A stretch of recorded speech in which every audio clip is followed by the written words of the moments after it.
Hello, everybody. I want to welcome you to Misano, the last race of this season, which a lot of stuff can happen, and I'm really curious about it. I can't wait to see what's going to happen in the Silver and AM class, as you could read in the title. Those guys are still fighting for a place. Hope it goes well, Sono. Yeah, me too. Me too. So, a lot of stuff happened as well in the game. There's a lot to talk about, actually, but I'm not sure if this is the right place to talk about it. Some stuff it's really important, but before we go over there, I want to say today I'm with Dowling, Mr. Dowling himself as well. Hello. Hey man, welcome. Thank you. Thank you. So I was asking about how you were doing, and you know, maybe it's good for the people to know as well. Like, how are you doing? Are you doing well? Yeah, I'm good. I'm good. I'm still working through everything and trying to carry on as much as normal. Mm-hmm. So, yeah, just taking each day as it comes at the minute. All right. So I don't know if you're up to date to the updates of the game. I'm not sure if you read them or if you noticed that there was an update, but nobody could miss that big update because the damage scaling has changed. But first, let's talk about that for a moment. How do you think? Can you move your chat on the right side? Oh wait, it's on the screen. Yeah, it's on the screen. Hang on. One moment. Or do the game output. Yeah, it's gone. Right. No, it's back. All right, this should be good. Yeah. Oh, thanks, man. Yeah, that would be awkward. All right, so hello, Feda. Welcome everyone in the chat as well. So what I was wondering is how is this change gonna affect everybody in this league, especially in the last race? This close to the race as well. I think it was today or yesterday with the update, or a couple days before. I'm not quite sure, but quite recently, and I don't know if everybody was able to adapt to these changes. Evening, Burak and Downing. Major control, mic test. We hear you, man. Yeah. These change. I'm not sure how much it's going to affect things. As long as people have actually looked at the update and changed their setups as like the developers have advised, but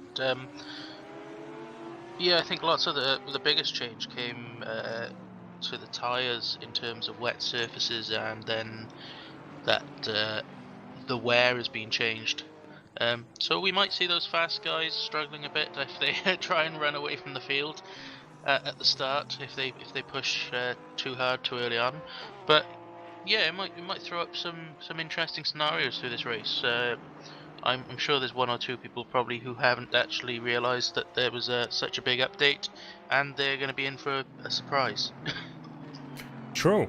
Also, some tire changes have happened. The tire moduling has changed. What can we say about that? Or, like, I don't know. It's just gonna change a lot of the ways that people are gonna have to drive, especially around this twisty track, as I was saying earlier on.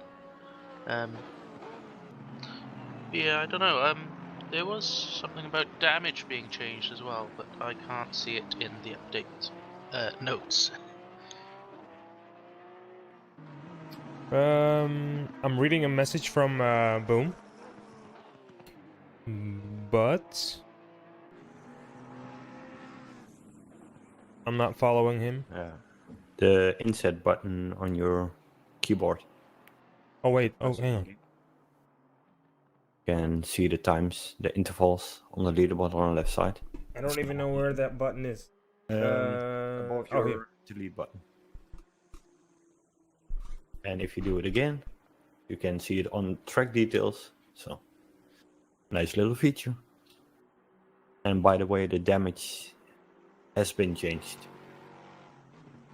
Yeah, the damage scaling, right? Yeah. I think, Michael, yeah. Michael did a test yesterday and he crashed into the wall, and his repair time is a lot longer now. So if you damage your car, you will be punished big time. Yeah, you're gonna be punished big time. And Sebastian Kunze, which let me get the thing in front of me. As I talked with his teammate, Lauskas, and if Lauskas finishes second in this race, and Kunze finishes first in the silver race, right? Like in the silver league. Or fourth, like if Kunze finishes fourth in this race, he wins the championship in the silver class. If it's correctly calculated, I'm not sure. But if something happens to Kunze in this race, he might still lose that championship. The top 3 is so close, like insanely close. I'm not sure if the third place can fight for the championship in the silver class, but in the AM class, I've looked recently, and that also just looked so scary to me. Everything and anything can happen in this race.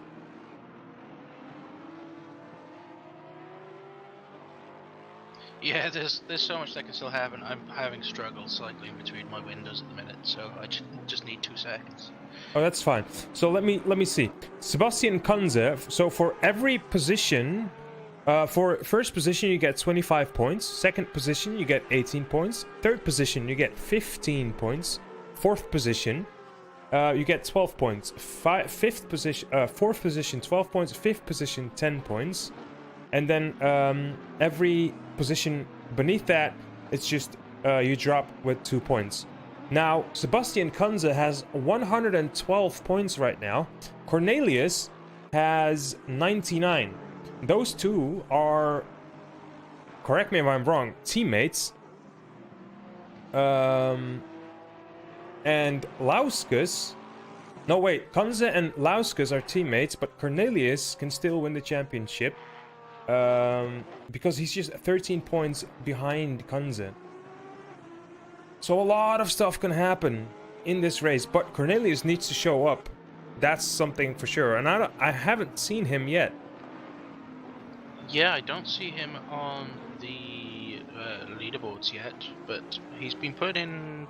Obviously, I didn't see last week, but the 2 weeks prior to that, he's been putting in strong performances in his races.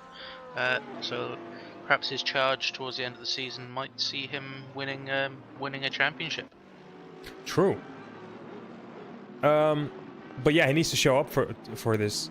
So in the AM class, we also have a couple stuff going on. Let me go over there. AM standings.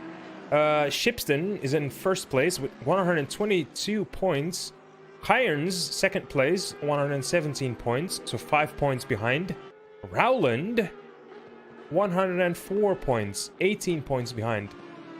And this is the last race, so a lot can happen, guys. Like, a lot can happen, right? The top 3 is still not written down who's gonna win this championship. Shipston, though, in the Godzilla, he has a great chance of winning this championship. But if something might happen to him in this race, that's gonna cost him the championship as well. So we're gonna see a lot of fierce battles in the back of the pack. Why I'm not talking about the pro class is because well, we have a championship there already, and that's going to be Kreuzer.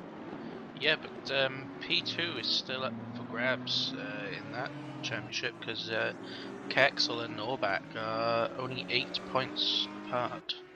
And then Fusey's not that much further back as well, but I don't think he's going to have to put in a really good performance to jump those two. and he probably needs those two to have a really bad race as well. True. So, a lot of positions can still be taken away from drivers, and in my opinion, this whole season has been, I don't know, crazy. Crazy. Yeah, it's been stupidly close, and has been stupidly close. Apart from Kreuzer up front, sort of opening the gap towards this end of the season, but everyone else in their own right, P5 to P7 in the pros. There's 4 points between them, and then Cornelius is up in P8 in the pro class, even though he's in the overall class, even though he's a silver driver, and obviously Kunzer is up in P5 in the overall class, being a silver driver as well. By the way, I've talked with someone, with a commentator from a different league. I'm not sure who it was. I forgot his name, but he is in GZR as well. But he told me that Hecklander is actually a real-time driver. I didn't even know that. Yeah, but I believe he is. He's driving the ADAC? ADAC? Yes, I believe so. He is our, I think as Michael calls him, our resident real-life racing driver. You know, come to think about it, I've been commentating a real-life driver. That's crazy. I can't, like, that doesn't go through my head. Like, I can't accept, like, I've not done, how do I say this? How do I put this? Like, I've not done good enough, you know what I mean? For a guy that's actually driving in a real GC3 car, and that's crazy. I've seen his race in Zandvoort, and I haven't given this guy enough credits for what he's actually being able to do in real life. And I've also thought about, like, how is it translating to, you know, a sim race, and can he actually bring those mechanics, bring the knowledge that he has in real life back to the game? And actually, he is driving in the pro class, so apparently it works. Yeah, mostly. I'm not sure where he's used to being in real life in terms of position, but he certainly has transferable pace into this game, because he's always doing quite well in these races. I think he had a couple of incidents. I might be mistaken actually, a couple of weeks ago, but yeah. He's I'm actually on board with him right now, and he is driving the wheels off this Aston at the minute. True, he's driving pretty he's not far quick. off the 34s. So talking about times, the fastest time I've seen is a 133. I haven't seen a 132. And you know, it's pretty damn quick compared to the guys at the rest of the pack. But I've also talked with. I've also talked or asked what was his name again? Lauskas, about how he felt for this last race, and he told me that he is 2 seconds off the time of the fastest guys in the front, and if he's in 2 seconds, if he's in those 2 seconds, he's just a happy guy, and I think I can respect that answer from him. He's not saying that, like, fuck it, I can't keep up with these guys, but he's just telling me, okay, 2 seconds is the threshold for me. If I'm inside of those 2 seconds, I'm just happy. I can accept that. Oh yeah, definitely. That's what lots of these drivers should be doing. You know, 1 lap pace isn't the most important thing about this this length of race, hour and a half race. It doesn't matter if you're 5-10 cars back on the starting grid, because all of that gets thrown up in the air in turn 1, as we've seen over so many races this year, and that safety car, you know, is so common at the minute. I don't know if it came out last week, but yeah, we've had a safety car in nearly every race. So no, last week's safety car was not being used. no, Nope. for the first time And you, yeah, for the first time actually in this season. That was crazy. By the way, Darkness Eagle X, thanks for the sub. I did not forget to thank, like, I'm not gonna forget to thank you at all, but sometimes you forget that you're streaming and you hear it bling and then you look at the chat and you realize somebody subbed. That's crazy, man. Thank you so much, Darkness. Yeah, coming back to the times now. Niels and Chris, I think P1 and P2, mighty close. Niels is actually going quicker as well at the minute, so that gap is about to be even tighter. The difference is almost, well, it's less than a tenth of a second, isn't it? No, it's more. It's a little bit more. It is, but he's about to come across the line 3/10 up, Niels is. And he is doing a 1:33.552. And that takes the pole position. He immediately goes on to the left. And Crossman now needs to give some answers. What do you think about Kreuzer? How is he gonna put his mindset to this race? Do you think he's still gonna try hard at this or no? I think the fact that he is attracting attention of some esports teams and people like that at the minute. Obviously, he's putting himself out there doing some big events.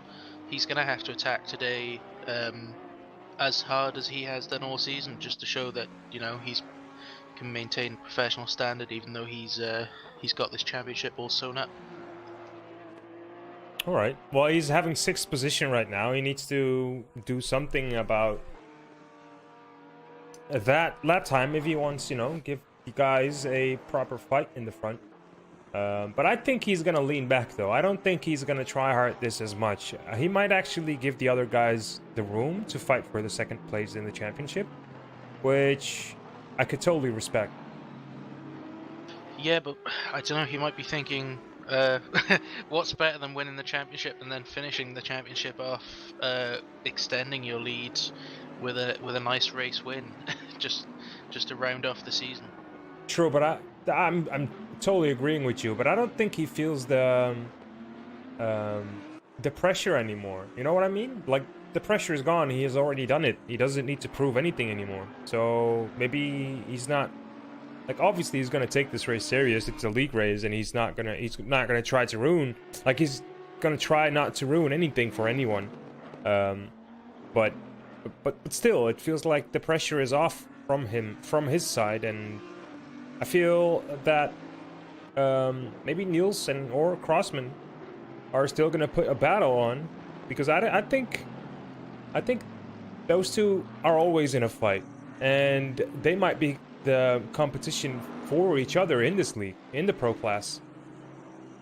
Yeah, it'll be good to see them battle this week on track, because obviously we were sort of robbed in Barcelona by the whole back marker incident and that quite early on in the race, which took Niels out of the running, and it resulted in there not being that big a battle for between Chris and Niels. So, you know, if they can be this close in quali, I'm sure Chris is going to get quicker in the 7 minutes left of quali.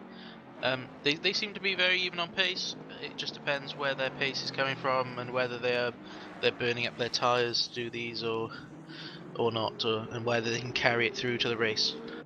True. I absolutely agree. So I'm not sure if they did also do a visual update, but the cars seems to be shining like hell. I'm not sure. The game looks amazing on my screen right now.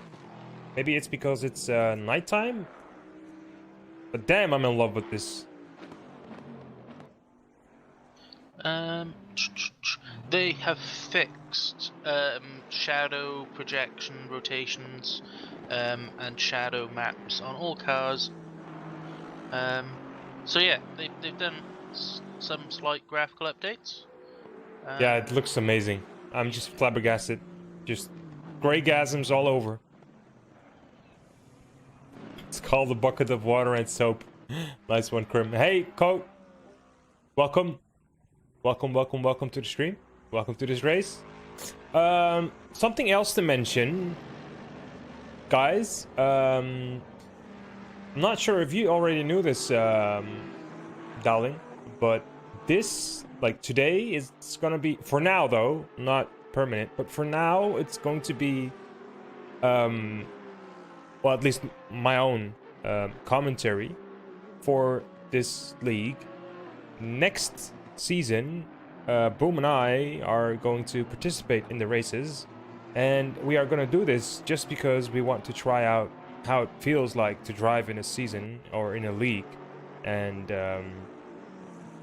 just really short, I've been driving races in this game, but I haven't felt like really competitive. But you know, to be able to drive in this league and endurance races, that for me was, you know, hard to choose, commentary or racing, but I felt like I had to do this, and just, you know, just accept that I also like driving, and I also want to, you know, compete, and I'm a competitive guy, so it's a wonderful and perfect opportunity.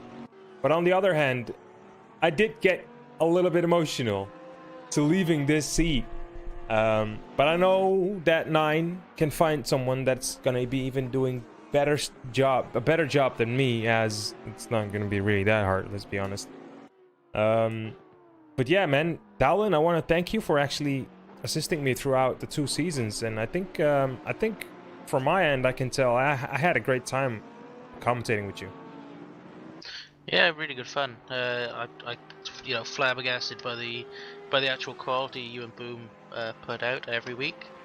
I knew, well, I'd heard that you were stepping back, but I didn't know you were doing it to race. So I'm actually, that's, you know, good to hear.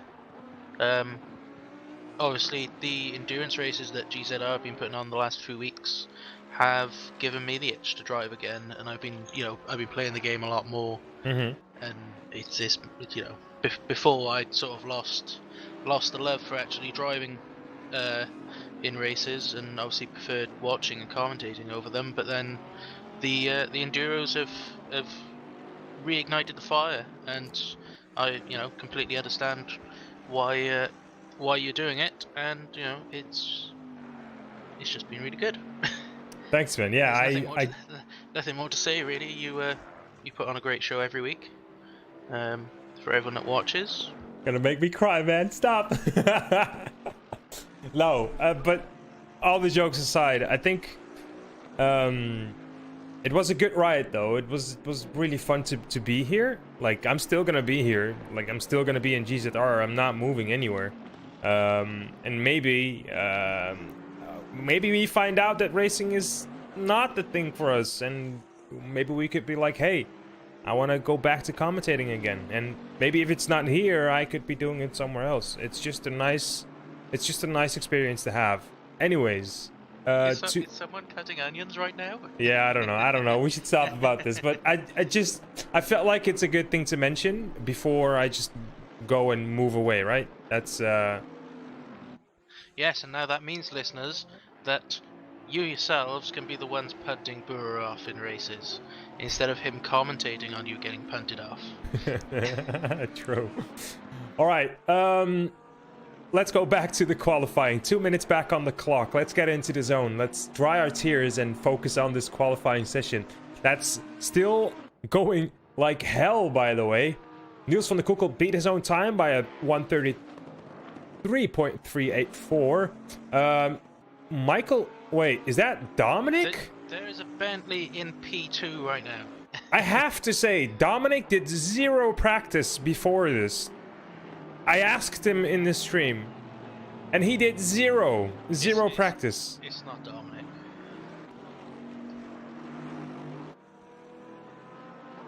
Is that someone else driving, Kappa? It's Tauscher.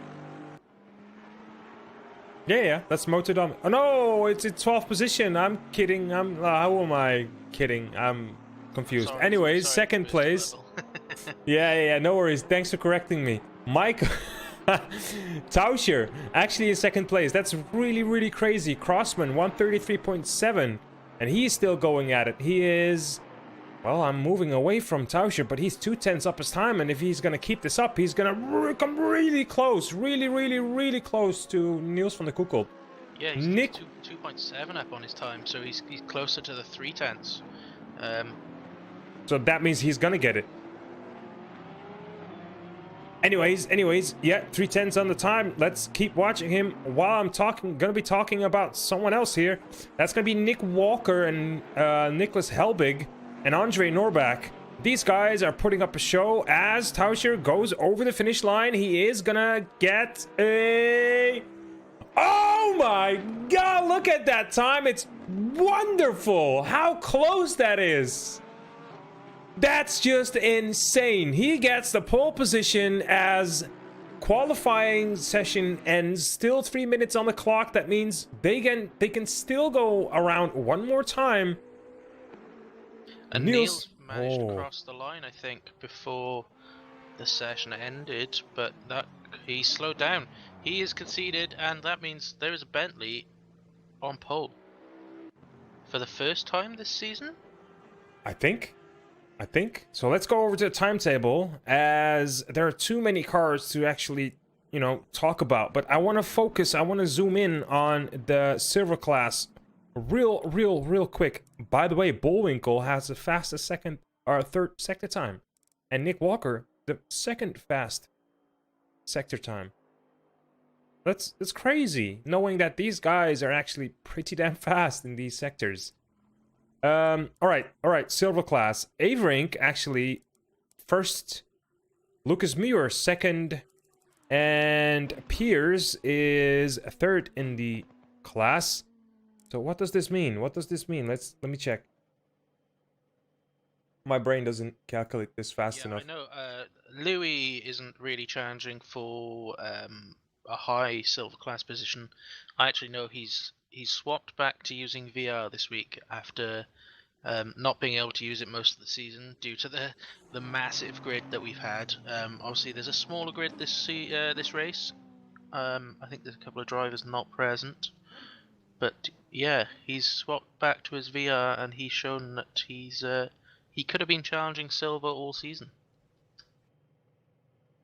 That's crazy. Yeah, I've seen some of the footage on Discord where that's so funny to see, though.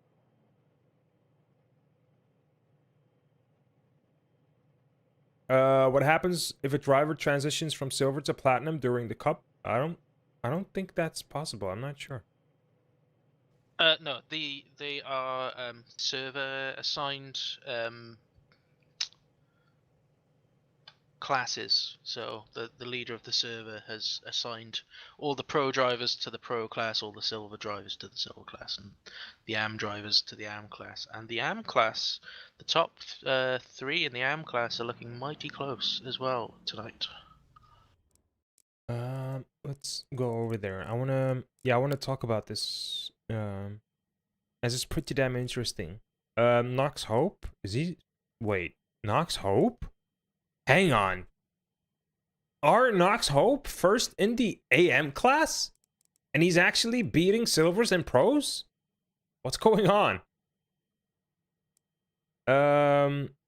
Smith not having the pace today.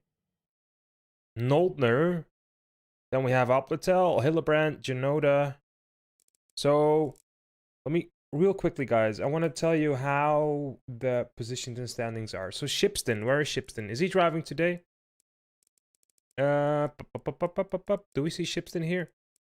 Yeah, he is P18 and P2 qualifier in AM. True. Cairns, where is Cairns? P20 and P3 in AM.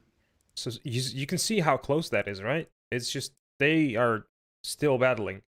And Rowland, where's Rowland? Rowland is 25 and he is going to be third. So 1, 2, 3 in the 1, 2, 3 class are going to be 1, 2, 3 in this race and in the qualifying. Now, Rowland is pretty damn far behind these guys, but I think Shipston and Cairns are going to have a fierce battle in this race. And I can assure you guys that Averink did beat the time and is now first in the silver class in the qualifying. Let's see. That's gonna be Averink. He is third position in the No, he's not third. Hang on, that's the wrong one. Irons. He's fifth on my Yeah, indeed, he's sheet, fifth. Yeah. So Kunze, let's see, Kunze. Where do we find Kunze? 23rd position. That's pretty damn low. If you're asking me, that's 1, 2, 3. Well, he is fourth right now, starting fourth in the silver class, and he actually needs to finish here. If he finishes here, that's gonna mean he wins it. Yeah, Yeah. and his main editor doesn't seem to have appeared. So all he's got to do today is keep a level head and yeah, just I think if he finishes where he starts, that'll be sorted for him because um he's got Averink obviously in front of him, but Averink's in P5. He's got Pierce starting ahead of him, but then he's in P4, 39 points off Kunze. All right then. We have 2 minutes left on the clock. We are going to go on a small break, guys, and then we'll be right back with the League Race season final commentary at Misano.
And we are back with the live commentary, guys. Welcome back again. I hope everybody is settled down, buckle up, get your drinks, and I don't know,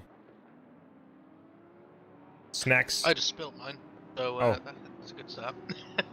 Oh, if you have to, be right back, then No, it's fine. It's only over me, so I can sort myself out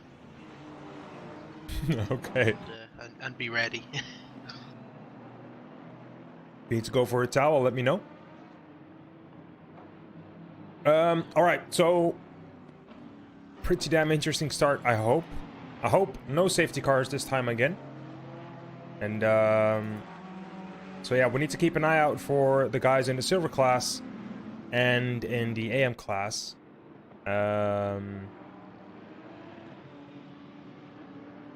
And obviously, remember to shout if there's an interesting battle going further back that we haven't picked up on. Because I don't know how, but people seem to inform us every week. And we've seen some great battles due to it. Absolutely, that helps out tremendously. And I think those are teammates that are just watching live and, you know, with their little delay, they are letting us know. It's like a real-time camera, like onboard camera. A TV crew that everybody needs, but no one has, except for us. I'm really happy with that.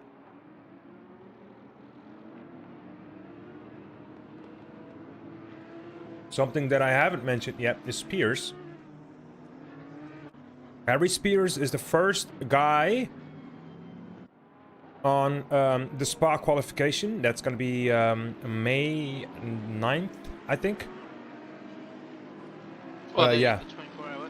Yeah, the 24-hour. In the AMG, he has the fastest lap time. And this guy is not fast in quali, but he's really fast in the race. At the end of the race, after the pit stop. Have you done quali laps or? Yeah, I have, but I'm nowhere near the pace. I tried one, and then decided that I was too slow. So yeah, we just gotta remember. Oh, they're coming around the last corner already. It's such a short lap. True. Yeah, and it's a really short run down into the corner. So I don't. Do you want to take it away for the final time this season? Whatever, man. I can. Green light, green light. All right. Go for it. I guess here we go. Along the straight, you can see the Bentley is trying to follow there. Crossman is coming really close. No, he's not really coming close. Look at the back, how many cars there are. Here in the front, that looks decent. Let's go to the... Oh, and is that Spears? I think that's Spears, as we talked about him. He spun off, but still we are going. Crossman coming really close on the inside, outside. I don't know where he is. That's the outside. Helbig now also still in the race. Nothing happened. Norback going a little wide there. Slow, a little slow. It's funny that I actually recognize those cars. Oh, that's going to be Helbig. Oh, really close, almost touching there on the bumper. But look at this view. It's amazing how these guys are also already going at it. Helbig still chasing, has good pace in this race. Norback is also doing quite good. Let's go over to the front. Niels van Koekel still in the front. Wenlock goes in the inside of Tower. Crossman says hello from the inside as well. And look at all these cars still going. And still no race safety car, though. I think Spears is alive. Has a little bit of damage. Yeah, he's fine. He's dead last, but he's alive. And everyone else made it through really clean. And Wenlock is putting up the pressure here. Tower, oh, Tauscher on the inside. Oh, what a nice move. Legendary move here from him. He's now going over to the inside. Touches almost the curbs. Goes a little wide, but that's fine. Slides over to the last corner, going on to the straight. Wenlock needs to shake himself awake. And look at these cars, guys. Look at it. Yeah, it's really cheeky by Tauscher there. He ran wide at the exit of the corner before, and so went off track, but obviously carried the speed, and that was enough for him to lunge into the hairpin. I'm seeing people in the stadium with Helbig signs. Quite awkward, I'd say, but you know, it's quite lovely to see that Helbig has some support from family members and friends. Yeah, you can see them on the camera. They're waving. I don't know what I'm talking about, but talking about you, chat. Anyways, let's go back. Field goes on the inside. Helbig is taking a slim line there, and they go side by side. Now let's go over to the helicam. Oh, you can see that braking zone from oh, they touch each other, and that's gonna be Fusey, I think, in the red AMG. Whoa! Come on, man. They already have damage, and I can tell you that damage is insane. Like, you get damage so easily here. All right, there's a little bit of breathing space here. Let's go back and see how the AM driver Knox Hope is doing. Did he actually gain a position? He started 16th, and now he's 15. And you can see, I think that's Shipston in the Godzilla there, and behind him is Kaiser, I believe. I'm not sure. Yeah, that's Kaiser in the Lexus. Shipston is putting up the pace. He is second right now. And as I'm seeing that, he's going wide, loses a lot of pace, and now Kaiser takes that position. Yeah, I don't know what's happened to Sam Keynes. He's way back down in 30th place at the minute. It's just updating on my screen. He's back up to 28th, but yeah, he's fallen down the field compared to where he started, and that is not what he wants to happen if he has any chance of taking the amped win tonight. Also, Josh Morris all the way at the back. I think he had an incident as well. I think he needs to work on his steady hands. Almost every race he has some incidents. And, you know, the safety of our drivers is the priority here. Safety becomes, you know, safety number one. He already had a he already had a DQ from qualifying, I believe. So yeah, it's quite interesting to see how he is again in an incident. But as we're talking about it, Kreuzer is going on to the inside. Fusey as well. Hello, can we go over there? Fusey now decides to go back on field. Kreuzer with a nice move on the inside, on the straight. Does not, like, you would say that the Porsche wouldn't have the pace here as Fusey almost touches the bumper here. Oh, man. Let me see. I have to press insert. Thank you, Feta. That's with the times. Here we go. I think this is what you want to see. Is this what you want to see? Yeah, thanks, guys, for reminding me.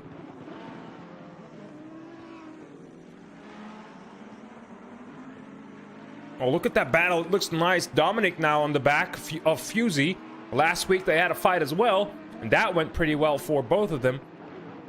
It was a decent fight. Fusey is, I think, in my opinion, the quicker guy, but I'm not sure if I'm allowed to say that. More experienced guy. I'm allowed to say that, right? Yeah, and Kreuzer just went wide on the tight right-hander just before the straight. That's, I would have thought, put him under a lot of pressure, but Field didn't seem to get that close to him. So perhaps Field is struggling to get the power down and is backing Fusey back into Dominic as well. As you can see, he's really closing up on him now before the blast down the straight. But I think Fusey will have the power in that Mercedes to keep Dominic at bay for now. And look at the straight car lines there, and as we go back to the front, Norbach is being chased now by Kreuzer, and there in front is Helbig in the black-yellow car as they come really hard into this braking zone, and you can see that the Helicam is actually having trouble chasing them. Helbig chasing Walker, having good pace still, does fall behind a little bit to the guys in front, but doesn't mean that he doesn't, you know, like, we know that he is the aggressive guy. Side by side down the main straight now. This side by side into turn one. Keep going. Dominic on the inside. Fusey outside.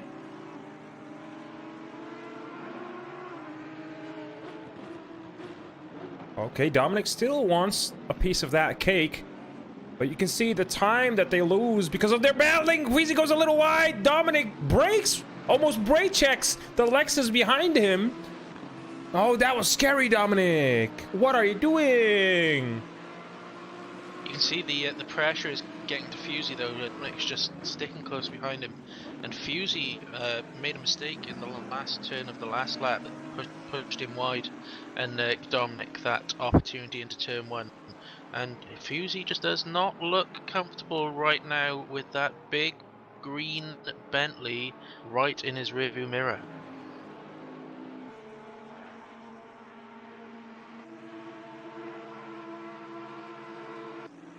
As I'm showing you guys the pace, I'm seeing someone trying to overtake on the straight. Who is that? That's gonna be Hillebrand.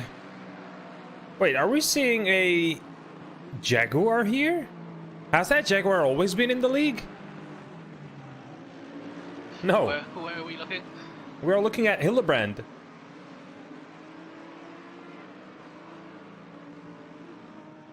Yeah, I've not noticed a Jaguar in the league before. Isn't Hillebrand usually in a McLaren? Yeah, that's true. He changed. He has the same livery, but where is his teammate?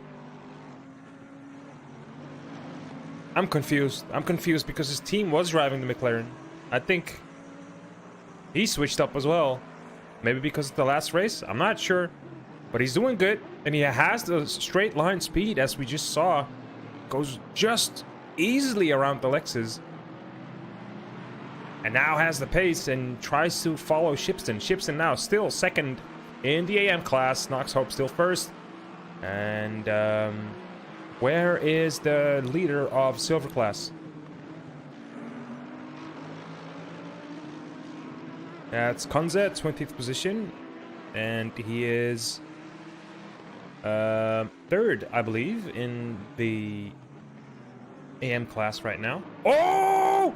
That's gonna be Dominic and Fusey off the track! No way! Can we see a replay of that, please? What position he were? Oh my god, no, Dominic, I cannot follow him on the leaderboard. Go back 30 seconds, I hope I'm fast. Yeah, here we go. So, Dominic and Fusey, as we were talking about it, Dom just, oh no, misses the braking zone and just Pontorinos Fusey off track. That's gonna cost him a lot of, you know, I don't know what happened there. That's just saying, I have the better looking car. Screw you, mate.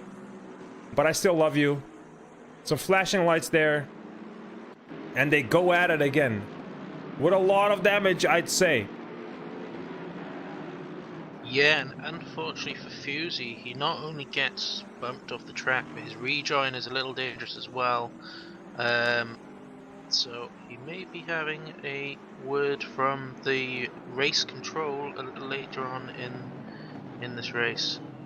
But yeah, nothing he could really do there. Dominic tried to send a big move down the inside, and Fusey didn't see it, just turned in as normal. Wait, did it happen again now? No, I've literally only now seeing the replay on the stream. So. It just happened again. What is Dominic doing? No.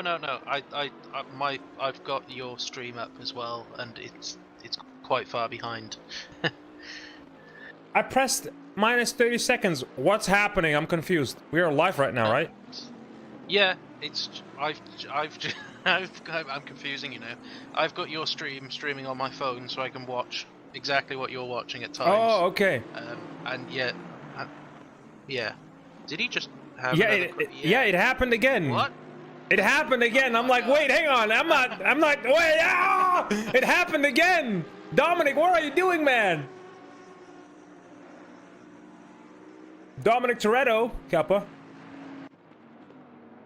Let's go back to the front. Well, shit happens. Let's keep going. Hopefully no safety car. We don't want to have a safety car in this race. Niels is now leading the pack. And why is this changing every time? Times, hello? And now let's see. Behind him is Tauscher, Owen Wenlock. Oh, as I'm saying that, no way! Oh, I'm never gonna. This is crazy, man. Wherever I watch, incidents happen. And that's gonna be Owen Wenlock going off, and that's gonna be an unsafe. That must be an unsafe rejoinment. I'm not sure about that one. Potentially, I know the cars were coming up to him quite quick, but I think race control would be okay with that because it was on a straight and there was time for people to react to him. But he's definitely going to have big damage now, and it's going to be a struggle. He's blocking the road. Yeah, he sustained much damage in that incident to get the car around at pace. And now he's right in the middle. Oh of the my! track. He's doing the best. Helbig goes wide. He's just got to sit there and wait for a gap and pull off the track. Is he going to enter the pit stop though? What's going to happen with this guy, Owen Wenlock? You can see him on the leaderboard now, just declining. And where is that pit entry? He might ask himself. Like, this is scary, man. Wherever we watch, incidents happen. Crossman still going though, but I think he has damage. Yeah, I don't think he'll have as much as Wenlock though, because Wenlock went right into the Wenlock. Look, he's actually retiring the car now. Yeah. Yeah, it looks like he has had enough You know, from that. Yeah. He was up in, what was he, P3? I can't remember exactly where he qualified, but he did well, so well to get up into P3 and P2 in the first few laps, and unfortunately it's all been undone. we're a little bit too far behind Neutrino, for replaying that incident. I might have to go back like 3 minutes, 2 minutes now. I'm not sure. I'm sorry for that one. You can actually go to the VOD and actually watch the VOD in a second tab, and you can scroll back to where we saw it live. It's just something you can do if you really want to see it. What this has done now, though, is promote Nick Walker into P3. Nick Walker, though, true, having good pace here. Fast lap time is a 1:35.3, which is, in my opinion, a decent, good race pace. Well, it's crazy. That's a crazy race pace. I must say. Yeah, these the top seven are all doing 135s right now. Helbig, who's just dipped into the 130. No, he's just gone across the line, done a 135. So yeah, they're not going hell for leather and trying to set those 133s that we saw in quali. So they've heard the warning from the developers about the new tire tearing model. So it's going well for them right now. Are we actually seeing people adapting already, though? Like, are we seeing adaptations right now, or is this just hoping that they're not overdriving their tires, right? I think so. I think look, Niels. We know how quick Niels is from his few races in GZR. We normally expect him when he's at the front to try and disappear. He's a bit like Lucas. True. In the case of if he starts up, you can pretty much guarantee he will drive away. But no, up until that incident a few laps, the top four were only a couple of seconds apart, less than a couple of seconds even. So I think everyone is taking it steady. Obviously, it's the last race of the season, and they want to put in a good result to see the season out. But obviously, they don't want to ruin their chances by extra pit stops or having to go even slower later on in the race when their tires are completely dead. And you can see a lot of cars in the pit lane. That's going to be Dominic Tower, Harry Spears, and Owen Wenlock sitting there. I'm thinking, right, the Porsche is a car that needs to go and sprint. It's a sprinter, and the car behind him, the blue car, that's going to be a car that's just going to be a steady ship that just sails with the wind. It does not push his boundaries, but is a car that that I know to be a steady car. I think Niels is sweating right now because he knows that the Porsche is going to fall off late game. And I'm talking League of Legends terms right now. But yeah, I think he is sweating. He knows that he needs to not overdrive the tires, first of all, and second of all, he needs to, like, gain a gap. Well, how do you do that without pushing the tires? You can't. Yeah, I think for track temp is quite low in it.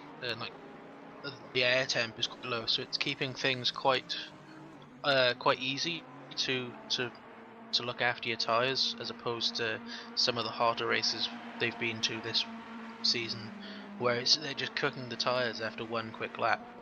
I'm not sure if it's meant to get colder as the race goes on, but I think I'm gonna have to interrupt because I think Chris Crossman is out of the race.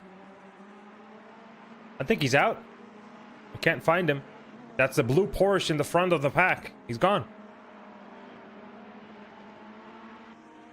Kreuzer 6th position. Yeah, you were talking about temperature. Yeah, I'm not sure what sort of conditions we're going to end up with further on in the race, but it's probably going to help their tires a lot. The fact that it's quite cool. Retirement confirmed. Chris Crossman, he's out of the race. I'm seeing a lot of pro drivers actually just messing up. I don't know why. The steady drivers right now are the AM and Silver class drivers. They're like legit. Look at Knox Hope, 14th position. Simpson, 15th position. These guys are like happy right now. As I'm talking about it, look at Shipson being overtaken. Overtaken by, that's Hacklander, I think, in the Aston. Yeah, that's Hacklander. 15th position in the Silver class. No, in the Pro class, I'm sorry. Yeah, he's just working his way up slowly, isn't he? He's steady. Yeah, he's steady. It doesn't look like he's being too erratic. Because obviously that's another thing that they've updated is sort of steering. The steering angle. If you put too much steering angle, that's your tires as well. So perhaps his real life is going to help him along here to put in a not blistering pace, but consistent for the whole race. You know, it's hard to realize that, you know, as a driver, like, I can say, you and me, it's hard to believe that driving slower at the beginning is going to save you time later on. That formula, we all know that formula. As we're talking about here, Kunze is now overtaking Shipston. And that's looked pretty easy, but I think Kunze is putting up the pace now. As the Godzilla is chasing. I don't know. It feels like you have to push, and you have to push at the beginning and to get that lead. But in this world, in this racing world, sometimes the fastest guy is not the guy that's winning. And you see it over and over again. Look at last week. Harry Spears won the race. He wasn't the fastest at all. But he still won the race. But unfortunately, I believe he's out of this race already. Yeah, he is. Yeah, I think Shipson didn't really put it a fight with Kunze because obviously he is leading the AM class championship at the minute, and he probably just wants to run his own race and not get caught up by someone not involved in his championship battle. So he's just going to let any driver that's not in his class but is quicker than him by rather easily, because his nearest competitor in the form of where is it? Sam Keynes he's only 5 positions back, but he's on a recovery drive at the minute after a terrible start. True. But look at the front though. 1, 2, and 3, and 4. These guys are going at it. And I think Spears, Kukolt is going to slow down a little bit now as the stint is somewhat, you know, we are about, well, a little bit more than 20 minutes in this race. And I think if the more we come closer to the 30 minutes, the faster we're going to see Tauscher going to go. Not the faster, but the slower Niels is going to be. He's going to start feeling the tires, and he's going to start feeling overdrive, understeer, like all sort of stuff, while Tauscher is going to put up the pressure. And I think we're going to see some nice battles going on here, as Tauscher is already feeling that he has some potential of overtaking. Look at how slow Niels is exiting this corner. Tauscher just flies, has the inside line. Now, in the slipstream, flashes the lights, shows himself on the outside, and is he gonna do it? They almost go side by side. Niels takes the defensive line, goes on the inside, and Tauscher can try one more time. Meanwhile, a little back is Nick Walker being chased by Bullwinkle. And the more the guys in front fight, the closer they are gonna get. And looking at the times, Walker is actually,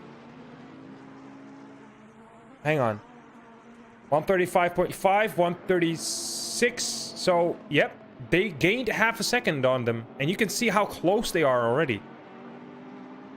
Yeah, Niels is holding Michael in P2 at the minute. It looks like he's really he's struggling with grip with tires. Like we said, there's this new update. I wonder if it is to show what it really does. I think it already does. I think it already does. You can also see Kreuzer 6th position. Now, we talked about him that he might not really take this race as try-hard mode as we thought. But 6th place is telling us something. That's the champion of this league. Yeah, he's doing 136 well. Does the use its tires a lot quicker than all of the other cars, because they are the two slow. The two Porsches are the two slowest cars in the 5 right now. Yeah, I think. All right, Tauscher tries the outside one more time, but now feels now on the inside. Does have a little bit of oversteer and is not going to be quick out of that corner. He's trying to find where he needs to overtake. I've heard a racer say you don't want to be at a long time. Like, you don't want to be here. Looking at Tauscher, we can go on board for a while, and I'm gonna explain what I was gonna explain, and I hope I'm gonna be able to explain this. Oh my, okay, explain this correctly. You don't want to sit here for a long time, as Niels now can adjust and read Tauscher's strong points. The longer he stays here, the more Niels is gonna know where he needs to defend and where he can actually push. I think these guys are able and capable of adjusting themselves. Yes, they're quick, but they're also smart in the way they're driving. And I think Niels is now calculating, adjusting, and not looking at the back rear mirror. Or he is, but he's not going to be mentally infected by the flashing lights. I'm not sure, though. But I think Tauscher needs to overtake ASAP.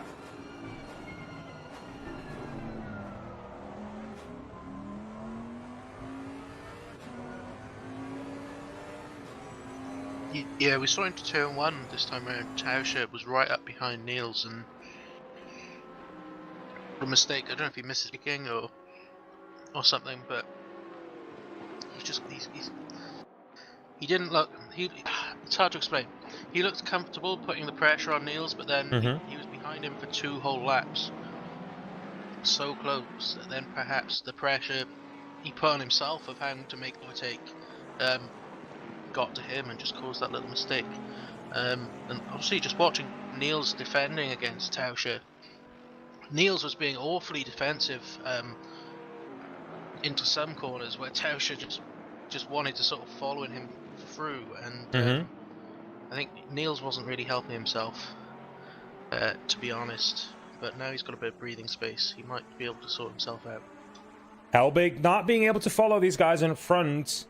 Kreuzer not at all. He doesn't have the pace at all. Field is trying to catch up with, or actually not catch up. He's trying to keep Norback behind him. Norback actually chasing. We're gonna see a battle going on here in a bit. I think Stein is being chased by Eckstein. Stein is being chased by Eckstein. In the Audi, they're also going to battle quite soon, I think. Hillebrand is on his own right now. Jens Kaiser is on his own trying to chase that car in front of him. Nathan Pierce is being followed by Hecklander. Hecklander putting up a show here, is in 14th position, almost 13. He is really putting up the pressure here on the Lexus. And the last time we watched Hecklander, he was behind this car, and now he is still behind. The boom tactic is working, guys. Or is initiated. Going back a little bit more. 15th position. Kunze is being chased by Knox. Hola die. Knox Hope saves that. And I think that's going to be Shipston in front. Now the Godzilla puts up the pressure and opens the throttle. Comes really close. But you can see that the Audi is still fast, though.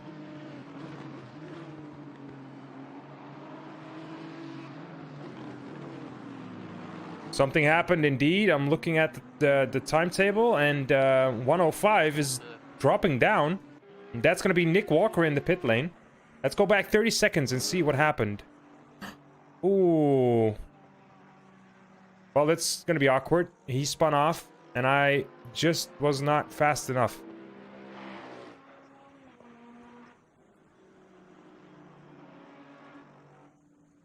I wasn't fast enough to show. If you really want to see it, I have to go back like 2 minutes.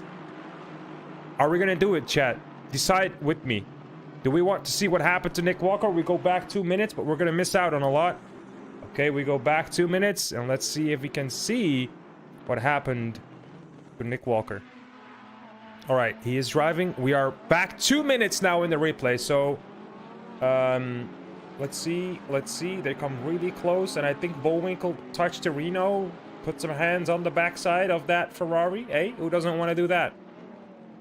Ooh, on the outside, and now he defends, goes wide. Oh, it oversteers into the car of Bullwinkle, touches the wall there. That's a oversteer moment where he lost control of the car and he couldn't do anything about it. Yeah, no, just keep you updated. Tauscher is pretty much he's sending a move. Tried to send a move down the inside of Niels into turn 1. It looked like he was literally pushing Niels down the start-finish straight. And yeah, he thought about going for a move, but Niels just managed to brake a bit later than him. So yeah, Tauscher's keeping the pressure on. Someone is having a sign in the sign up in the oh my god, why did I lose that word? At the side of the track where all the people are sitting. Stadium. Yeah.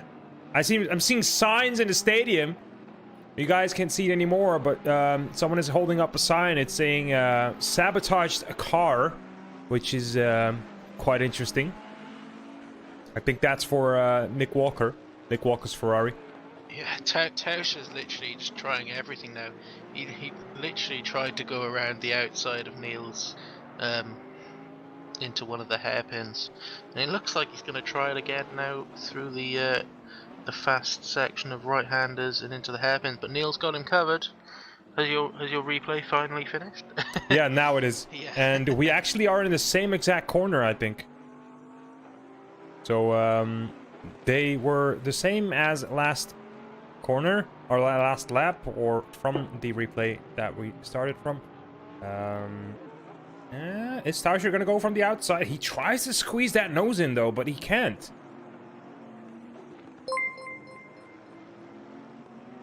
And that's another ping. Zahorodny. Thank you so much for licking our face, man. And we love you. I want to lick your face. Nah, never mind. Never mind. Never mind. Skip that. Can we cut that out, please? Hello? Can we cut it out? Thank you. All right, Nicholas Helbig, 3rd position. He's going to be happy with that. There's a yellow and black Ferrari in P3. Well, you can see that he's closing in right now, right? He is closing in. These guys are battling, and Helbig is actually closing in. If they keep this up, Helbig is actually going to fight with them, because the top guys are driving 136.5. This guy on your screen is driving a 135.9. Race control. And they've just had a bump. 777 drive-through for causing a collision and driving standards. Number 3, 15 seconds Uplatel. for a collision. Number 22, drive-through for causing collision. Number 94, drive-through unsafe rejoin. Ooh, a lot of drive-throughs. Hacklander picked up a penalty there. I didn't catch. I caught who is number 94? 94 is going to be Fusey, but he's already in the pit lane. Yeah, I called that. I think Fusey, his rejoin was a bit G after his incident earlier where he got hit by Dominic. Absolutely true. Yeah. So unfortunately. Oh, who was that in the pit lane that's not going to be able to enter correctly? Is that Kreuzer? Is that Kreuzer? He had to go back and forward again. Crazy. His pit stop was a little messed up. That's Fusey going off again. I think whilst you were watching Helbig as well, Tauscher actually hit back of Niels. And gained a position, but fortunately he slowed right down and let Niels back. So hopefully there's no damage, because it was only a very light tap, and they are still battling nose and tail. It's going to be more than 30 seconds ago, I think, because I went back 30 seconds and they do not touch. Yeah, it was way before we were looking at people in the pits. Oh, okay, okay. Oh my god, they go side by side. Tauscher is always taking the outside line there. I think that's really dangerous. What if Niels is gonna lose that in oversteer and actually touches Tauscher there? I think that's some ballsy moves there. Yes, it's a risk he's willing to take at the minute. He is literally trying everything as Niels. He knows he's the quicker driver. He's going to have a really good run out of the last turn there. Is this it then? Is this it? Now he's also... Oh, Niels on the inside. Oh, now he goes on the outside. Is he going to get out broken, braked? No, he isn't. Oh, they touch again. Oh my god, this race. I think Helbig is just smiling right now at the back. Look at him getting closer. That's going to be a overlap car. Is that Kreuzer or Morris? Not sure. That's 95. That is Morris, who unfortunately had to start. He had a quali ban because of incidents in the last race. His multi-points went over the limit for the season before you get a quali ban. And then I think he had an internet issue just before the start of the race, so had to rejoin the session and start from the... So he's not had a good day today. All right, so you could see actually that Helbig is coming closer to the guys in front. Morris is trying to... I'm not sure what he's trying to do. Maybe he wants to fight this guy, but I don't think Helbig is going to be happy with that fight at all. But it is what it is. I hope Helbig is going to have the pace to drive away from Morris, or else this is going to be a little bit awkward, as Helbig is now just putting in quick times and still quicker than the guys in front. Mind you, he is coming closer every single time, every single lap.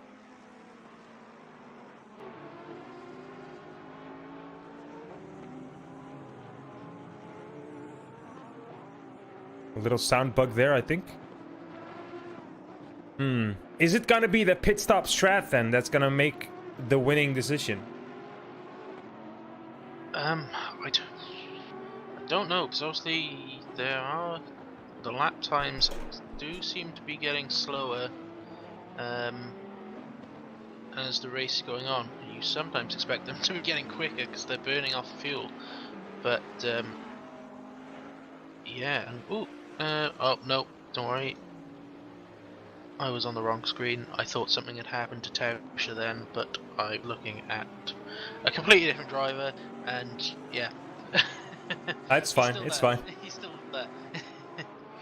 Chat, I don't know why, but that thing keeps going away. The times keep going away, and you just have to remind me. Just type in insert, and I will know what you guys mean. Because I'm not looking at that often. I should be looking at it, but I'm not. I'm actually looking at the cars and how they drive and how they behave. Dominic retired? Yeah, Dominic Tower retired. Too much damage, I think. Okay. Who is that in front? That's going to be an Aston Martin, the old one, I think. And Niels is now going to have to overtake that one. Is he going to give that position to Niels or not? This is going to be able to... wait, hang on. I can't find my words. Helbig is going to be able to come closer. Okay, he doesn't really mess it up. So Helbig is unfortunate here that the Aston Martin is not giving a fight there, but I think it's a smart move. You don't want to interfere there. And with fight, I'm trying to say, like, not move and hold them hostage for maybe 1 or 2 corners, right? Yeah, he was good then, getting out of the way. I think he is the guy in the Aston is Chad Smith, who doesn't usually do the league, I believe, but obviously took part tonight. It's the last race of the season, and wanted to have a bit of a go to see if he can take part next season. So what position is Konza right now in his league? Konza, where are you? He is down in P12. 13 on my screen, 12, 13. Yep, now he's on 12. That means he basically is winning his championship right now, still at this point. Knox Hope and Shipston still at it. I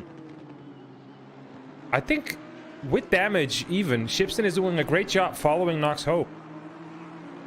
He's holding on that second position in the AM class. And I believe that's going to give him the win as well in this league, in the AM class.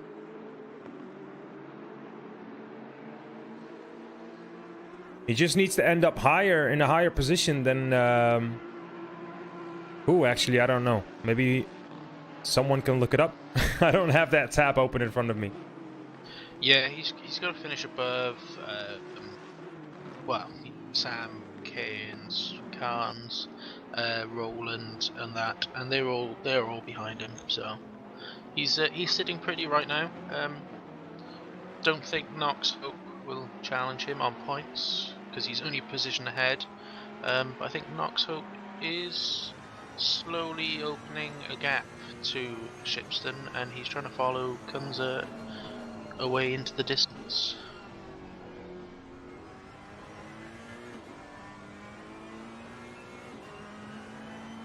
Helbig, we are on board with Helbig now. And the time is 4 seconds, as you can see. And it's half a second with Tauscher and Niels. But that half a second is not half a second, it's less than half a second. It's just really damn close.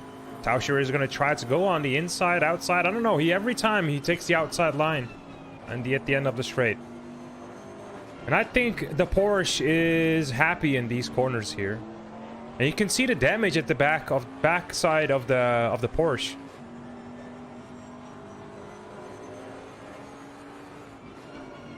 Hard braking zone here. And now back onto the straight. Let's see what Tauscher is going to be able to do. You would say that the Bentley is going to come closer at the straights, but no, it's not, because the straight is not long enough. The Porsche is good in acceleration, but the top speed is not good, right? So acceleration is good for the Porsche. And they're really short straights around this track. Yeah, so I think this track is in favor of the Porsche, but somehow he is not being able to gain a lot of ground. And I think Tauscher is... I don't know what Tauscher is doing. Do you think he is just holding on and waiting for a mistake, or do you think he's actually not being able to find a gap? I really think he is trying his damn best to get past Niels. Because we see him close right up there, but then he goes for a move that doesn't pay off, and then he's forced to drop back because, you know, that mistake has got the overtake attempt. As you're talking, Niels is going wide. Where is he? Oh, they go side by side. Niels is a little bit further behind, but you can see the Porsche is getting back at it, but not going to be enough. He's going to close, cuts back to the inside. Is he going to outbrake him here in this corner to take it back? No, he's not. Are we going to see Tauscher taking this lead? And is he gonna go for... Oh my god, Niels tries the outside, now cuts back in, goes a little bit understeery through that corner. And I think this is going to be the battle. This is it. I think Tauscher is just gonna head off. Let's see. Niels is gonna head into the pit lane, and he touches the wall there, gains a little bit of damage. And is this going to be a good move from Tauscher by staying out? Because Niels knows he needs fresh tires if he wants to do something. What an insanely fast move from Niels, knowing that he loses grip and he's not gonna waste any time on the field, and he just goes for it. Now Helbig, where is he? He's still being chased by Morris, but Morris is not really fighting him. And the gap is 4.8 seconds. So I think it's time for Helbig to go into the pit lane as well. Hannibal, I agree. I do agree with you when you're saying what an insane race, because it is. It is. Lots of fights happening. Shipston, where is Shipston? Let's see, who haven't we watched right now? Chad Smith. So let's talk about Chad Smith. What do we know about him? Yeah, he was the one that was getting lapped a couple of minutes ago. That is just trying out the league tonight, being the last race of the season, and there's a space for him to jump in. I have seen him a fair amount on the GZR public servers. So yeah, I think he's just having a go. Was asking for cars to pick and chose the Aston V12. And who doesn't love the sound of that V12 screaming down the straights? Is one of the best sounding cars in the game. It's a shame it doesn't get used more often, but that's obviously because it's an older generation car, and there's cars that are a lot quicker than it around certain tracks. I see. So let's go back to Norbak Areno. As we were out already. Well, we were actually already watching him on the screen. As he is flashing the lights, letting know that he is passing by. Kukul is back on track. Thanks for letting me know. Racing is live. Are we going to see Tauscher going back into the pit lane any soon, or is he going to keep driving? I think let's keep an eye out for his lap times. 135.2 is the lap time that he did in the last. So with these old tires, he drives his best lap time. That's going to be a 135.2. It's almost going to be a 134, guys. That's pretty quick this late into the stint. Well, it's just one stint anyway, but you know what I mean. Before he goes into the pit lane with fresh tires. And the question is he going to well, he's going to refuel, but how much is he going to refuel? And what's the strat that he's going to run? This race is still not over. A lot can happen. Tauscher is now entering the pit lane. He might be able to miss that pit stop, or anything can happen. I don't want to jinx it. That's going to be hell big in the lead of the race. The first time that he is leading this race. And where is Niels? Niels, 18th position. Let's keep an eye out for Niels. Niels, where are you? Are you going to be able to take that position again? Let's see. Where is Tauscher? Is he moving already? No. Oh, look at all these cars in front in line. Oh my god. I hope that's not going to be interrupting his pit stop. Yo, they should actually make that thing at... No, you don't. You can't. You can't. But imagine actually just colliding in the pit stop. Like, imagine if that was possible. What would have happened? I don't know. I think the developers might be a bit scared to put that in for all the complaints they'd get from people going, someone crashed into me in the pit lane. What are you doing? True. True. But yeah, you could see just if it's still going on. All right, Tauscher now going outside of the pit lane almost. Is it a long pit lane? I'm not sure, but where is Niels? Niels is now going over the finish line. It's going to be a close one, guys. It's going to be a close one. Where is Tauscher? Where is he? Oh my god, it's going to be so close. Where is this guy? He's outside of the pit, and I think he gained so much time here. Look at it.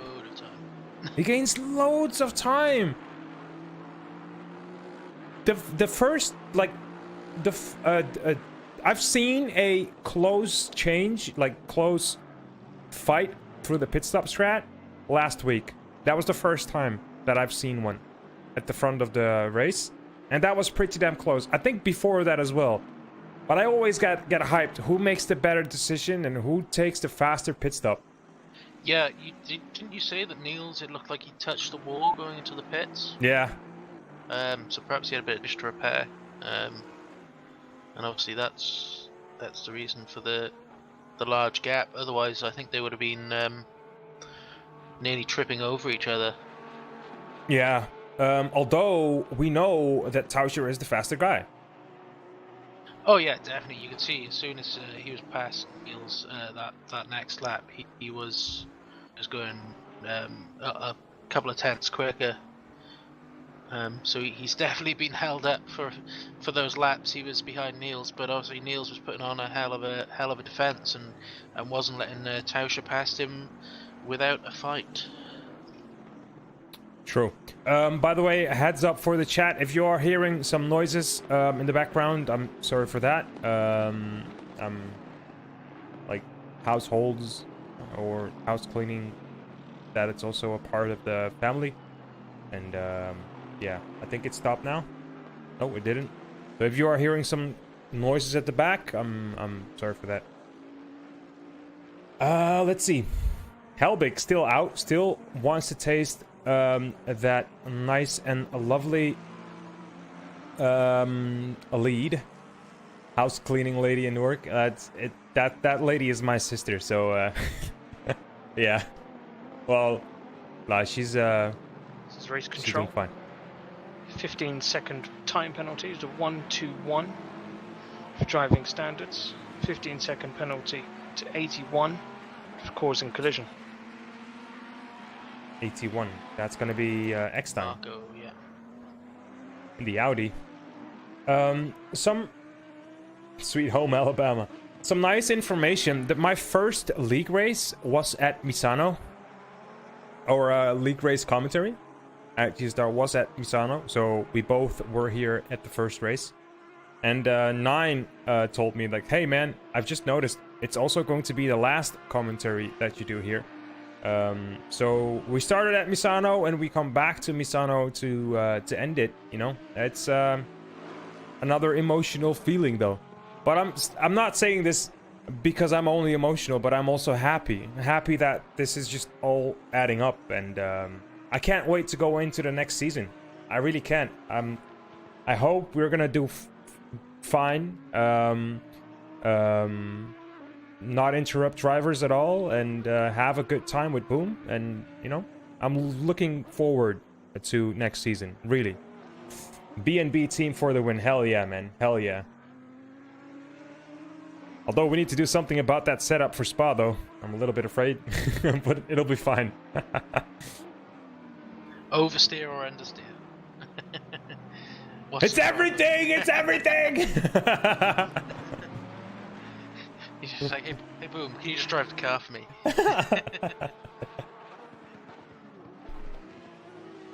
Try the new setup I shared. Okay. Okay, we'll try. Helbig still hasn't pitted.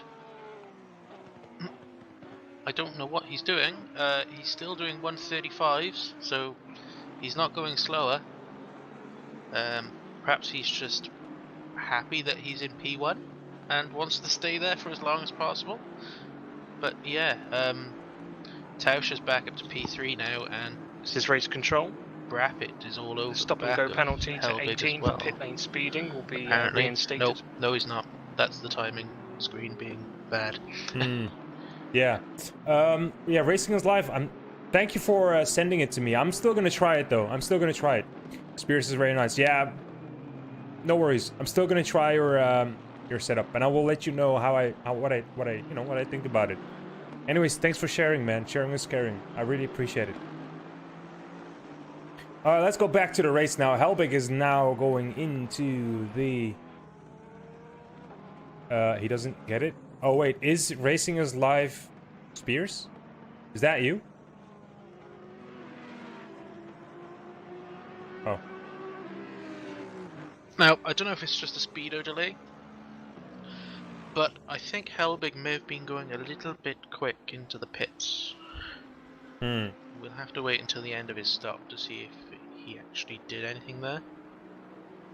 But yeah, we just Oh, damn. Okay. Yeah. did have another wave of penalties just then, but nothing that really affects the battle at the front. Yeah, let's see. I want to actually know where Helbig is going to rejoin the track after he takes that pit stop. If he's going to end up 4th position, that's going to be rough. Like, if everyone has that pit stop. Helbig is now going into the pit lane. If he ends up being 4th, he did make a huge mistake going that late into the pit lane. It actually looks like he's going to be coming out in front of Niels. That would be crazy. No, I think I was a bit premature there. No, but P. Oh, there's Niels. Did he gain time though? It was 4 seconds. The gap was 4 seconds, 4.8 seconds. So, let's keep an eye out for that one. I'm gonna open up the tab where the positions are, where points are standing. Patches, I'm gonna look it up for you. What is Norback's situation in overall point? Norback Reno. Oh yeah, Caxel isn't here tonight, is he? No, we're not seeing. I haven't seen him. So Norback, third position. He can actually. He's 2 points down on Crossman. Crossman did not finish this race, so that means if Norback is gonna gain 3 points, which he actually is, more than 3 points, he's gonna end up in second place. So yeah.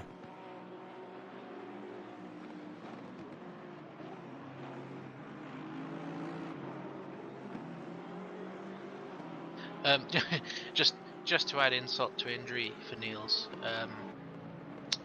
Tauscher's now going half a second quicker than Niels is.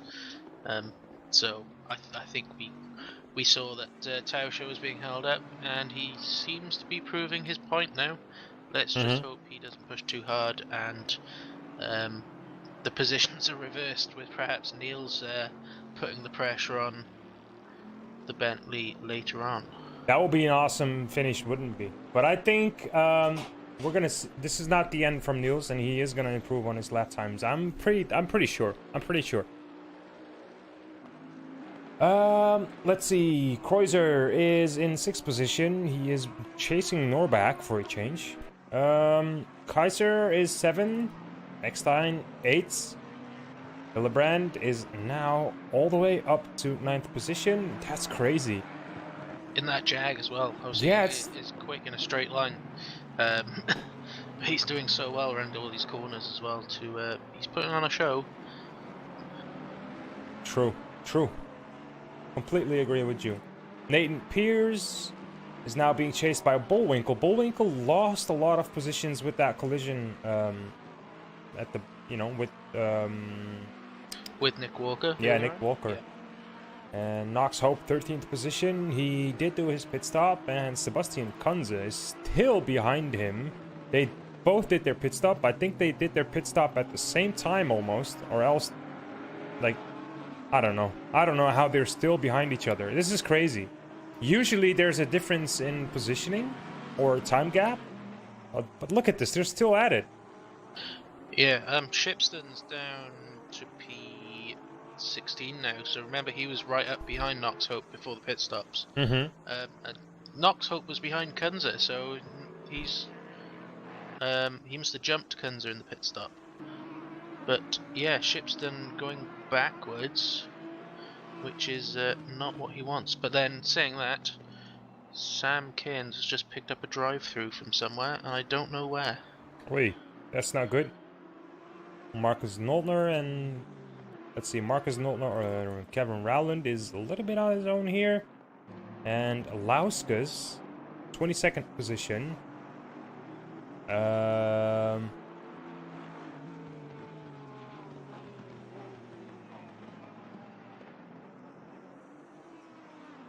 Hey, Das, how are you typing here if you were driving?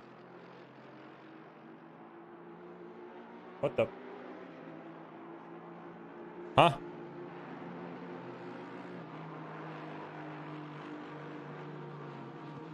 Helbig's just picked up a drive-through. Weird From stuff nowhere. happening here.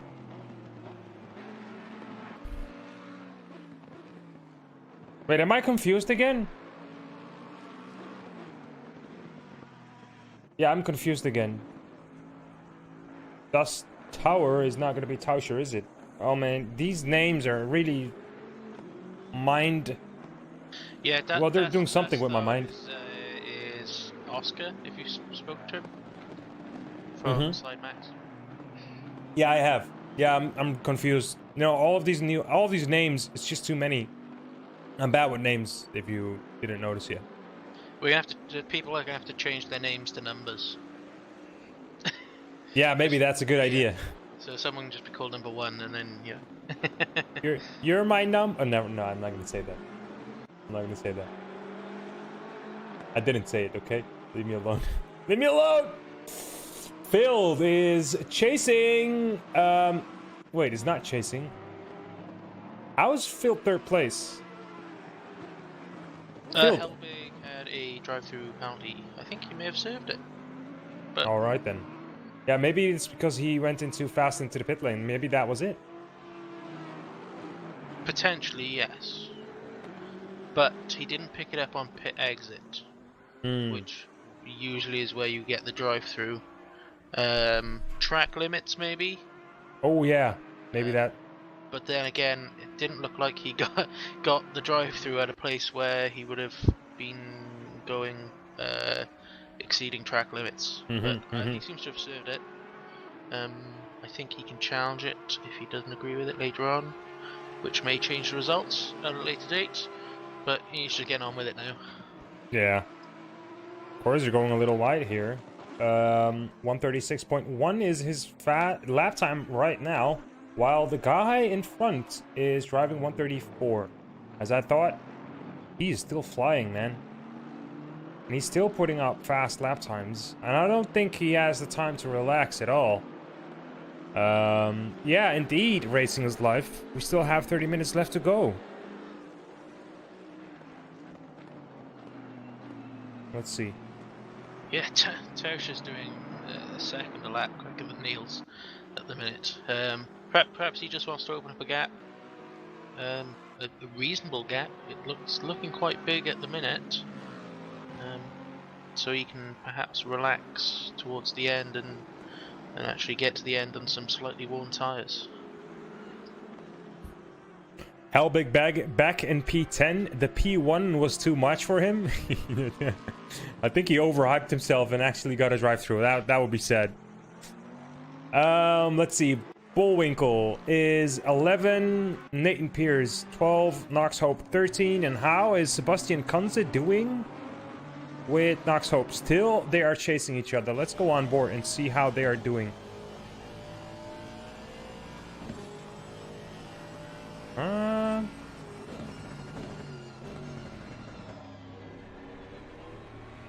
Yeah, I don't know what happened with Knox Hope, but he's flying right now. He's fuming.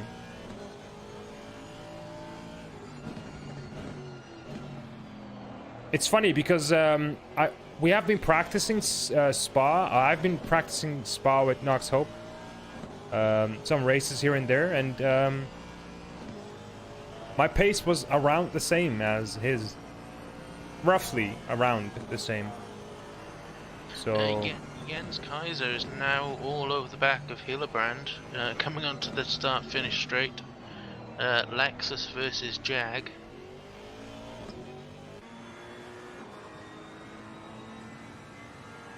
Helbig putting up the pace here, putting up some pressure on Hecklander.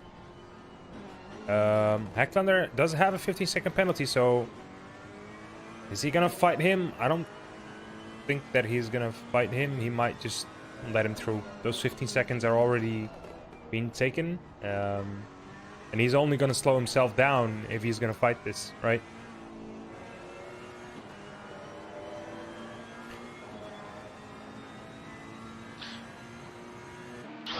Yeah, It's gonna take some time before he gets there. Maybe half a lap. Eckstein is still chasing. Yeah, the thing is, Haglander was quicker than Helbig the last time around, but it looks like that Helbig is pushing again now. He's on fresher tyres, I believe, but then he is probably a bit downbeat after receiving that drive-through. After leading for those few laps before taking his pit stop. Well, you can say that he did lead the last race in the season. He was a leader. So yeah, that's well, he can put that in his pocket, right?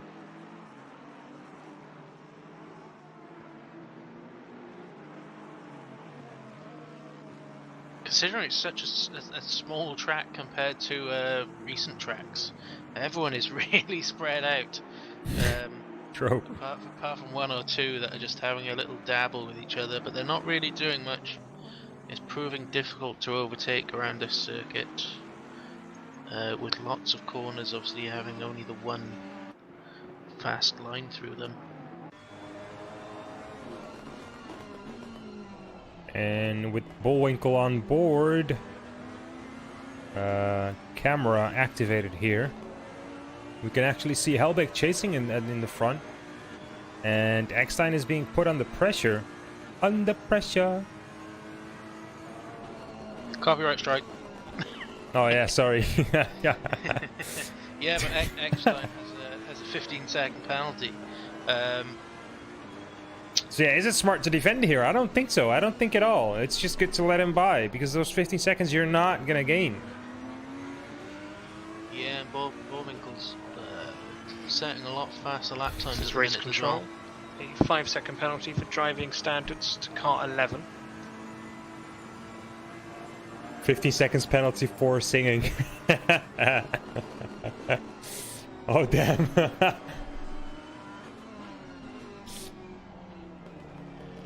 A quali ban at your next event for singing. Oh, oh damn.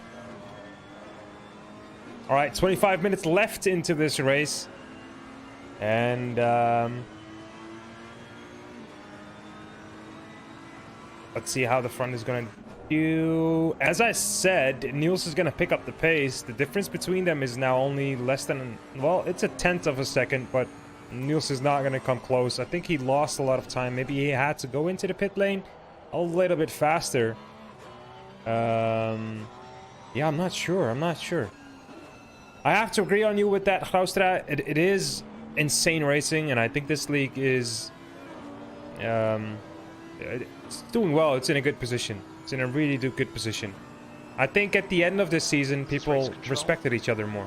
121's 15-second penalty will be removed and upgraded to a drive-through for driving standards. Who was that? Car 121 Marcus Noldner. Aye. Oh, and as we're speaking, that's going to be the inside of that Aston Martin.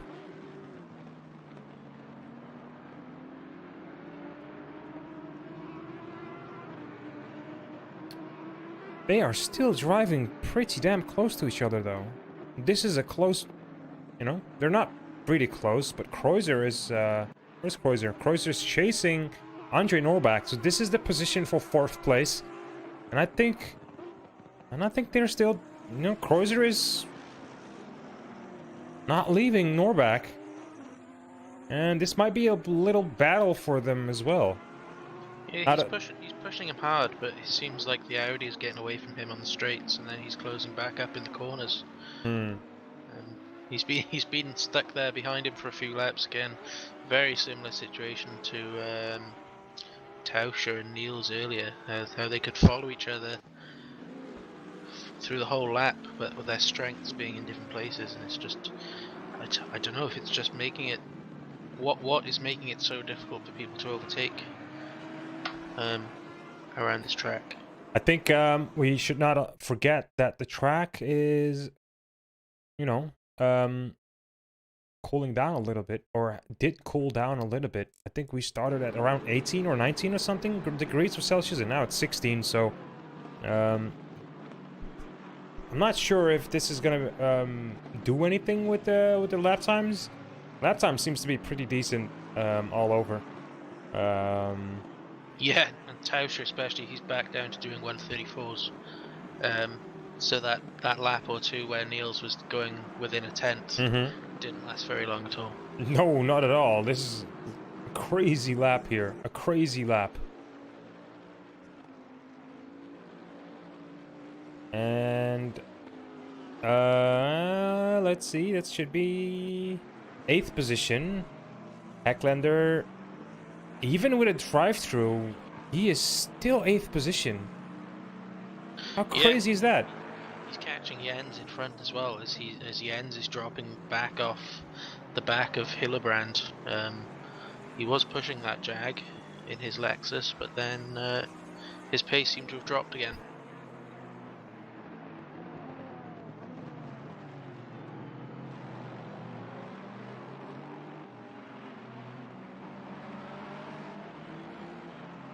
True. What about this one, guys? This one is, I don't know. How about this time thingy. I think this one is a little better, right? Hang on. It's the original one. Or this?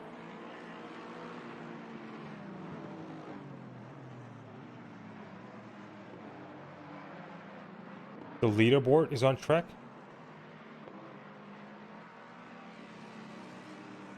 Helbeck certified. God. Well, he is quick, guys. He's not the quickest on the field, but he is consistent, I believe.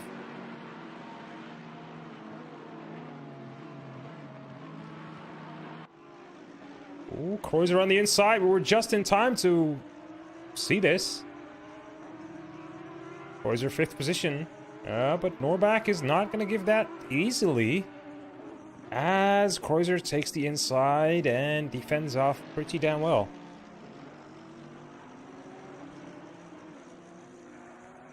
Kunzer is now all over the back of Knox Hope.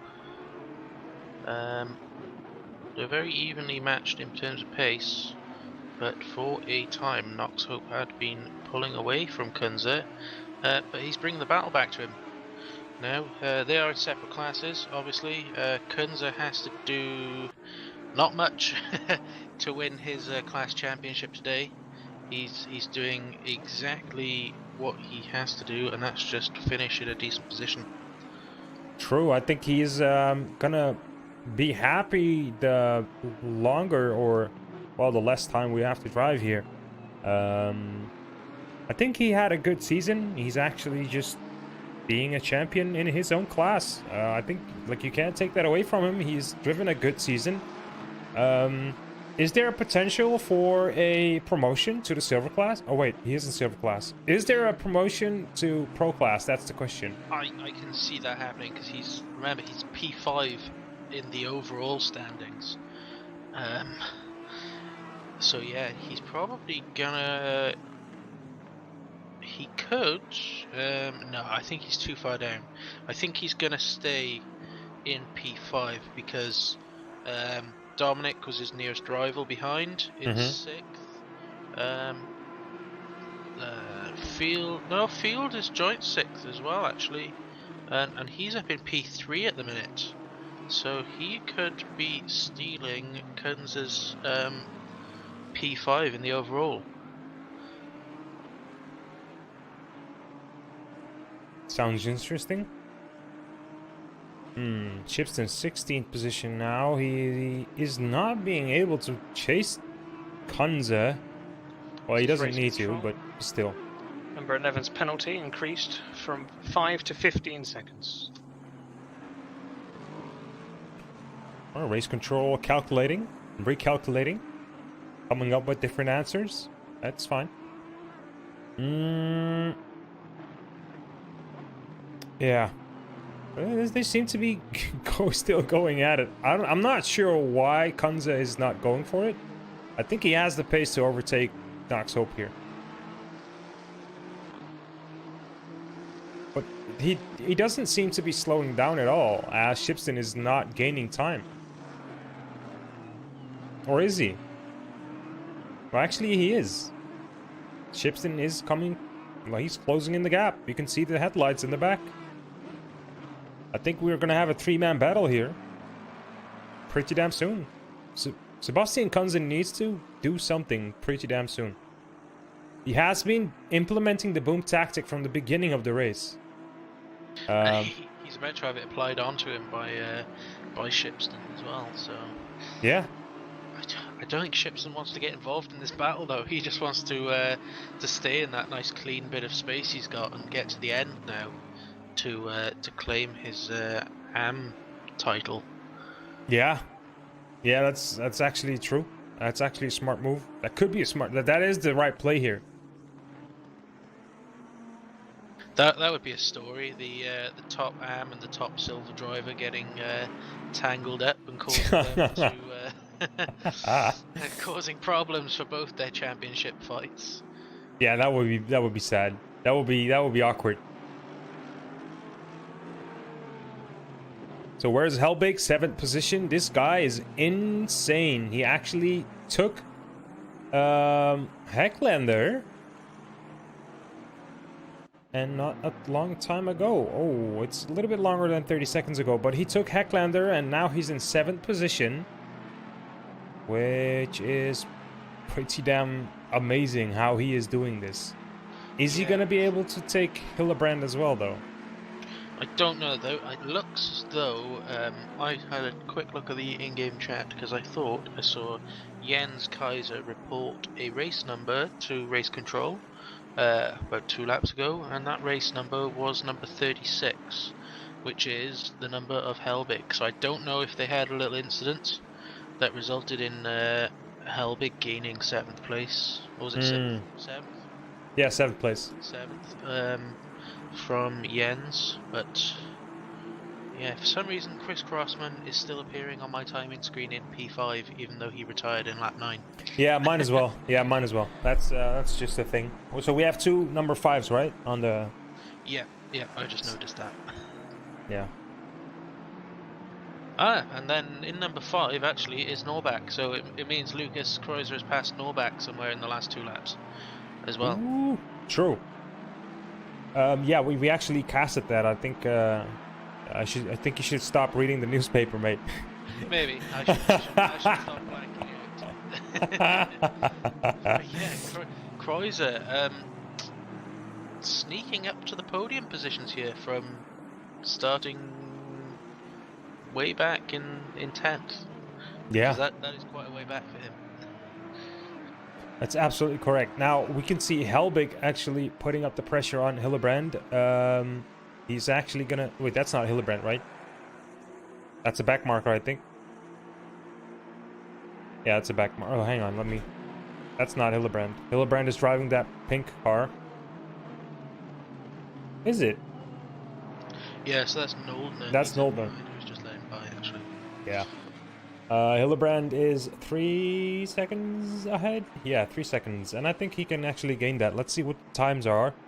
Hillebrand is driving 135.4. Helbig is driving 135.1. So he's 3/10 quicker in this last lap, and now he's going to be.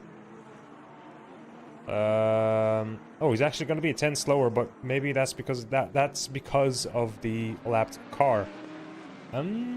They roughly drive the same pace, although Hillebrand has been driving 135 low for the last couple laps. So he might actually gain some positions here.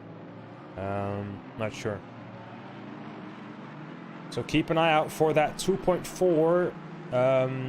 If that's gonna get smaller, he's gonna gain in the next sector. So keep that time in your eyesight. On the left top side, you can see N. Helbig, Ferrari 36, and then 2.421. That's the gap between 6 and 7.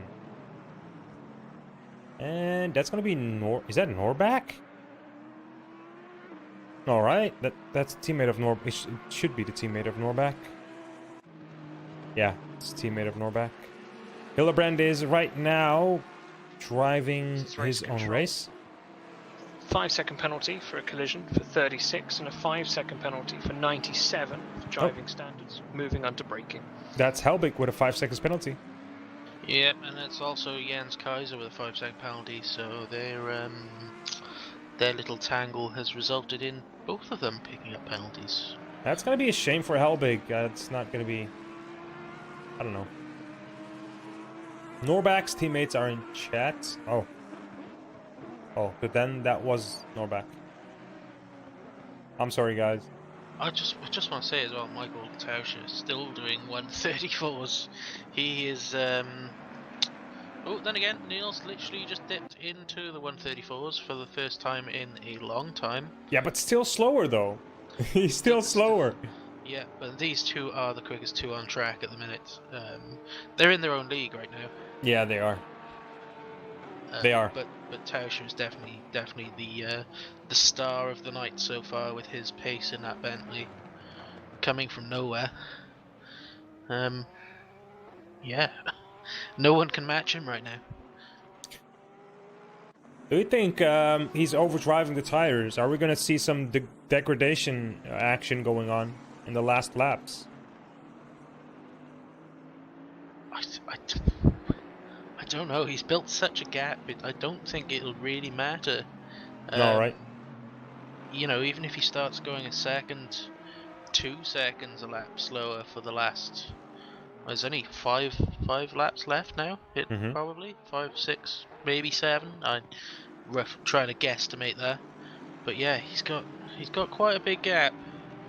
I don't think he'll ease up, but he could if he wanted to.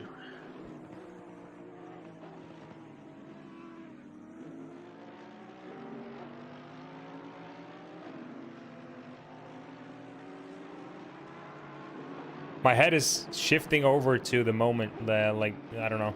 It's hard to keep track at this point. Everyone is so spread out, and 11 minutes still to comment on this race. I don't know. It feels awkward, man. I think I'm taking this a little bit too serious, but hey, who cares?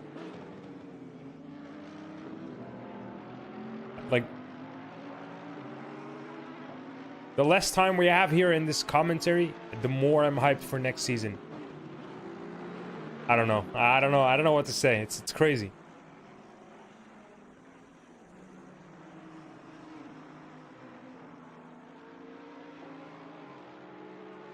Drinking my iced tea here. Yeah. There is one battle still going on track at the minute, and it is Kunze still all over the back of Knox Hope, and Shipston is just starting to get involved. Then not far behind again, Pavlicek could also get involved in this fight, and then we'll have a 4-way battle for P14.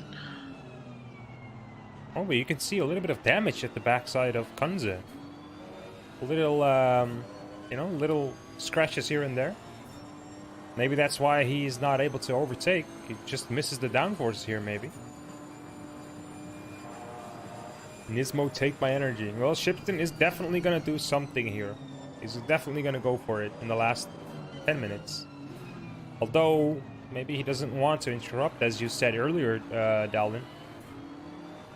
Yeah, but he's closed right up now, and he's last time around he was 6/10 a lap quicker.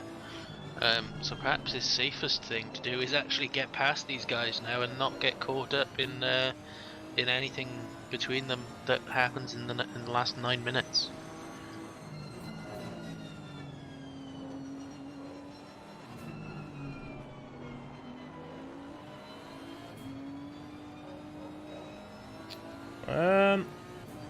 But I think Knox could make a mistake here because he has now 2 cars behind him. Ooh, Shipston comes really close here. Almost overdrives. Pete Gonzalez, some tasty rednecks. We could still have a safety car. I don't think so, Kai. I don't think the safety car is going to be deployed in this race. A lot of smoke coming from the back of that Aston. I think that's also something new that they added into this game. Smoke generated. There wasn't any smoke, but look at the smoke that's being generated here. I think that's I'm not seeing it, so perhaps my graphics are a bit lower, but yeah, there was something new about smoke, but I have not read that bit properly. Or maybe it's because it's nighttime that we're seeing it, but yeah, I'm definitely noticing some smoke from the back of the Aston Martin at the hard braking zones. That might be just locking up the tires a little bit. Yeah, possibly. Pavlicek is involved in this 4-way fight now. We've got 4 cars spread with less than about a second between them, coming into the last few laps of the race. And you know, Pavlicek, if he's smart here, he could gain a couple of positions to finish off his season.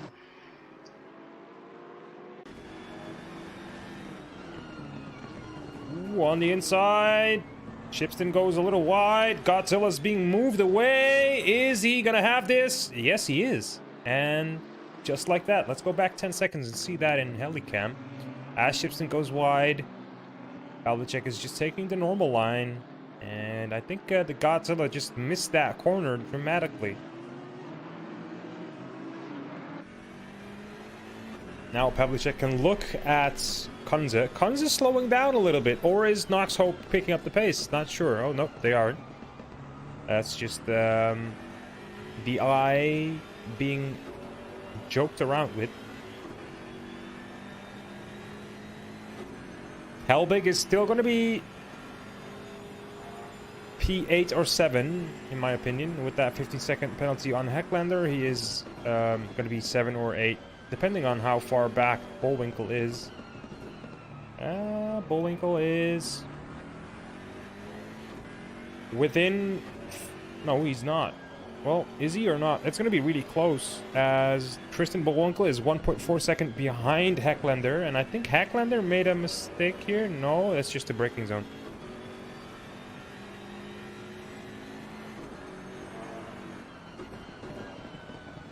Oh, sorry, insert. Thank you.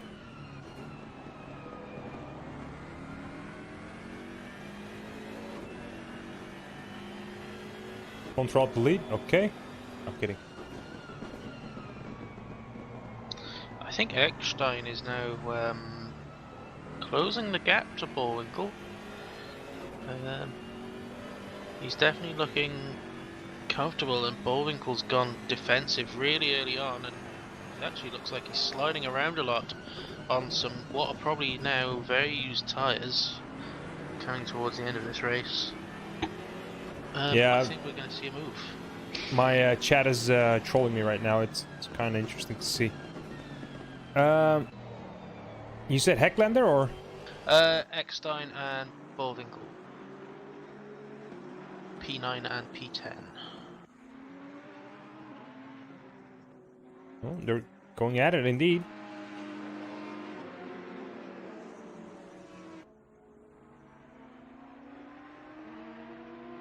Well, with the emotes, I kind of like how the chat is using the emotes. It perfectly fits with my face in the hand. I don't know. Oh my god. Yeah, why is it always going away? I don't understand. I don't This race understand. control. The 15-second penalty to 121 will stand at the end of the race. This has been reapplied for driving standards. Bullwinkle goes wide. And Eckstein takes that position. And I missed it because I clicked off to a different car. That's totally fine now. That's the last two overtakes that you've seen. I've just clicked off literally seconds before they go. And Bullwinkle actually nearly rear-ended Eckstein now into the next corner. Alright, now Kreuzer is on the outside, Norbach on the inside. They're really close racing here as well. Fusey is trying to look for a piece of cake. And Norbach is not giving up. Whoa! Not giving up. Almost going through the Porsche here.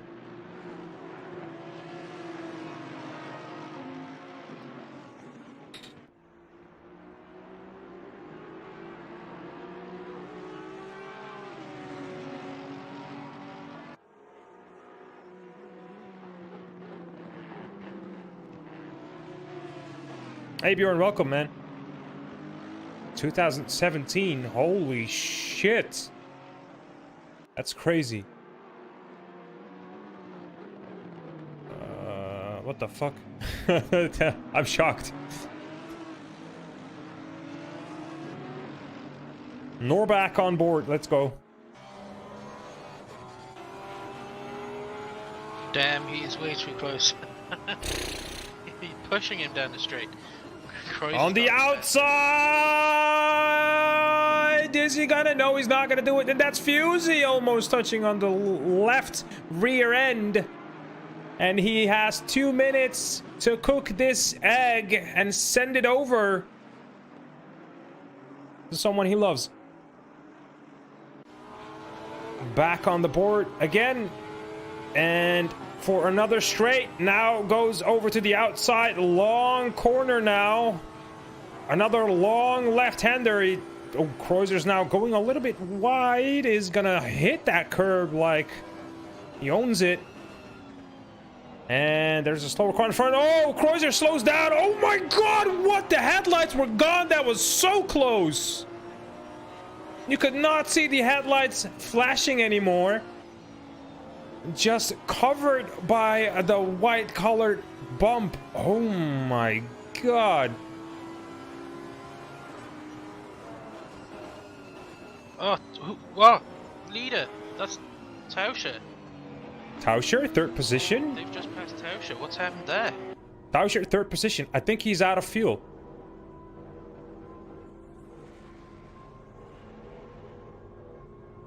Race control, as it stands, 333 Shipston will be AM champion. Sebastian Kunze is silver champion. And I think Tauscher is out of fuel. Yeah, can we go back 2 minutes on Tauscher and see what happened? I think it's only just happened on the straight. Oh, he's already slowing down here, I think. Yeah. No, he's not. Let's go on board. Yeah, he's already slowing down here. Damn. I think it's fuel. But if it would be fuel, the car just stops, right? Perhaps he's just noticed that he's only got a lap of fuel or something left. Yeah, so it's actually, this is the last lap, I think. Just starting now. So yeah, perhaps he's realised he only had a lap of fuel left. He's thrown the car into 6th gear just to make sure he gets to the end of the race. But that came from nowhere. Niels gifted the win. I'm still in the replay. So we are watching replay right now. From about roughly a minute back. We weren't able to. So yeah, I think I messed up this ending here because we've already seen this. But look how close that is, though. I might actually replay again after 2 minutes, so we can watch the last 2 minutes in the replay. So maybe that's an idea. No worries, guys. We will still be able to see what's going to happen, and no spoilers, please. Yep, that's Tauscher, and from here we've watched the replay. And after this, I'm gonna press the replay button again as they touch, and that's gonna be the inside of Kreuzer. Kreuzer is being outbroken here, and that's gonna be he goes wide. Oh my god, that's Norbeck taking Kreuzer, the leader, the champion of this season. Niels coming around the last corner now.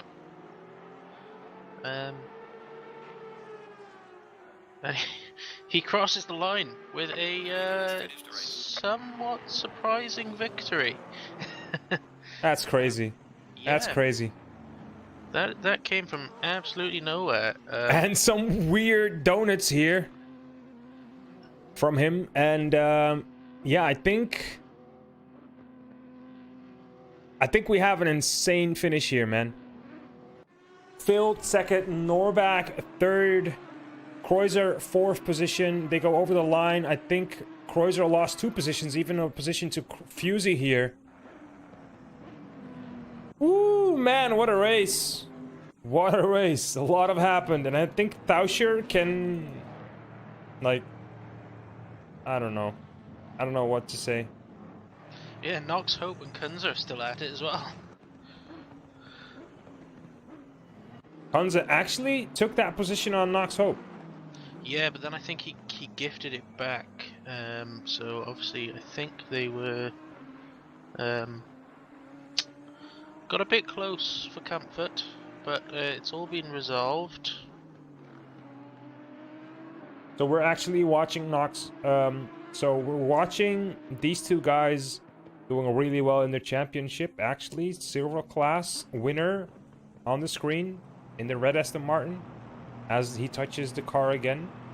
Congrats to you, Kunze. I think you did well.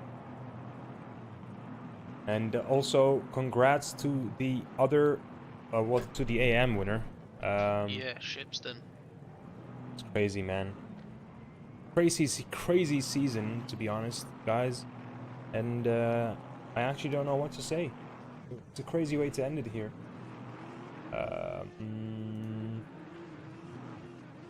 I'm happy though. I'm honored to have this seat once again. I'm not gonna go into details much longer. I think I made my point. And yeah, I'm really hyped for next season. That's all I can say. That's all I Perhaps can say. it's just the racing's been so good that it's just persuaded you to take part now. Yeah, that's true. That's true. That's actually totally correct. The racing is so good, and racing with these guys is just so much fun because we know each other. We're one big family, so there's no grudge. And if there is grudge, it's just being battled on the field, but with respect, and that's something I really enjoy. Everyone is just having a clear mind. Everyone is heading the same way, and we just want the best for each other. We just want to have a fun time racing. And incidents happen, but no one is having or holding a grudge on each other, and that's actually something I really admire. And I wish more people would be like this, you know. But that's totally fine. It's Boom is saying it's not the ending; it's only the beginning. I totally agree with you on that, and I think GZR has a great way ahead of them. And you know, we can only improve, and we can only get bigger and better, and you know, and see where this ship ends. Yeah. That's it. I think. Let me see if there are some interviewers. Niels van der Koekel is actually be willing to interview, so let's immediately go over there. Bloop. Let's not make it too long.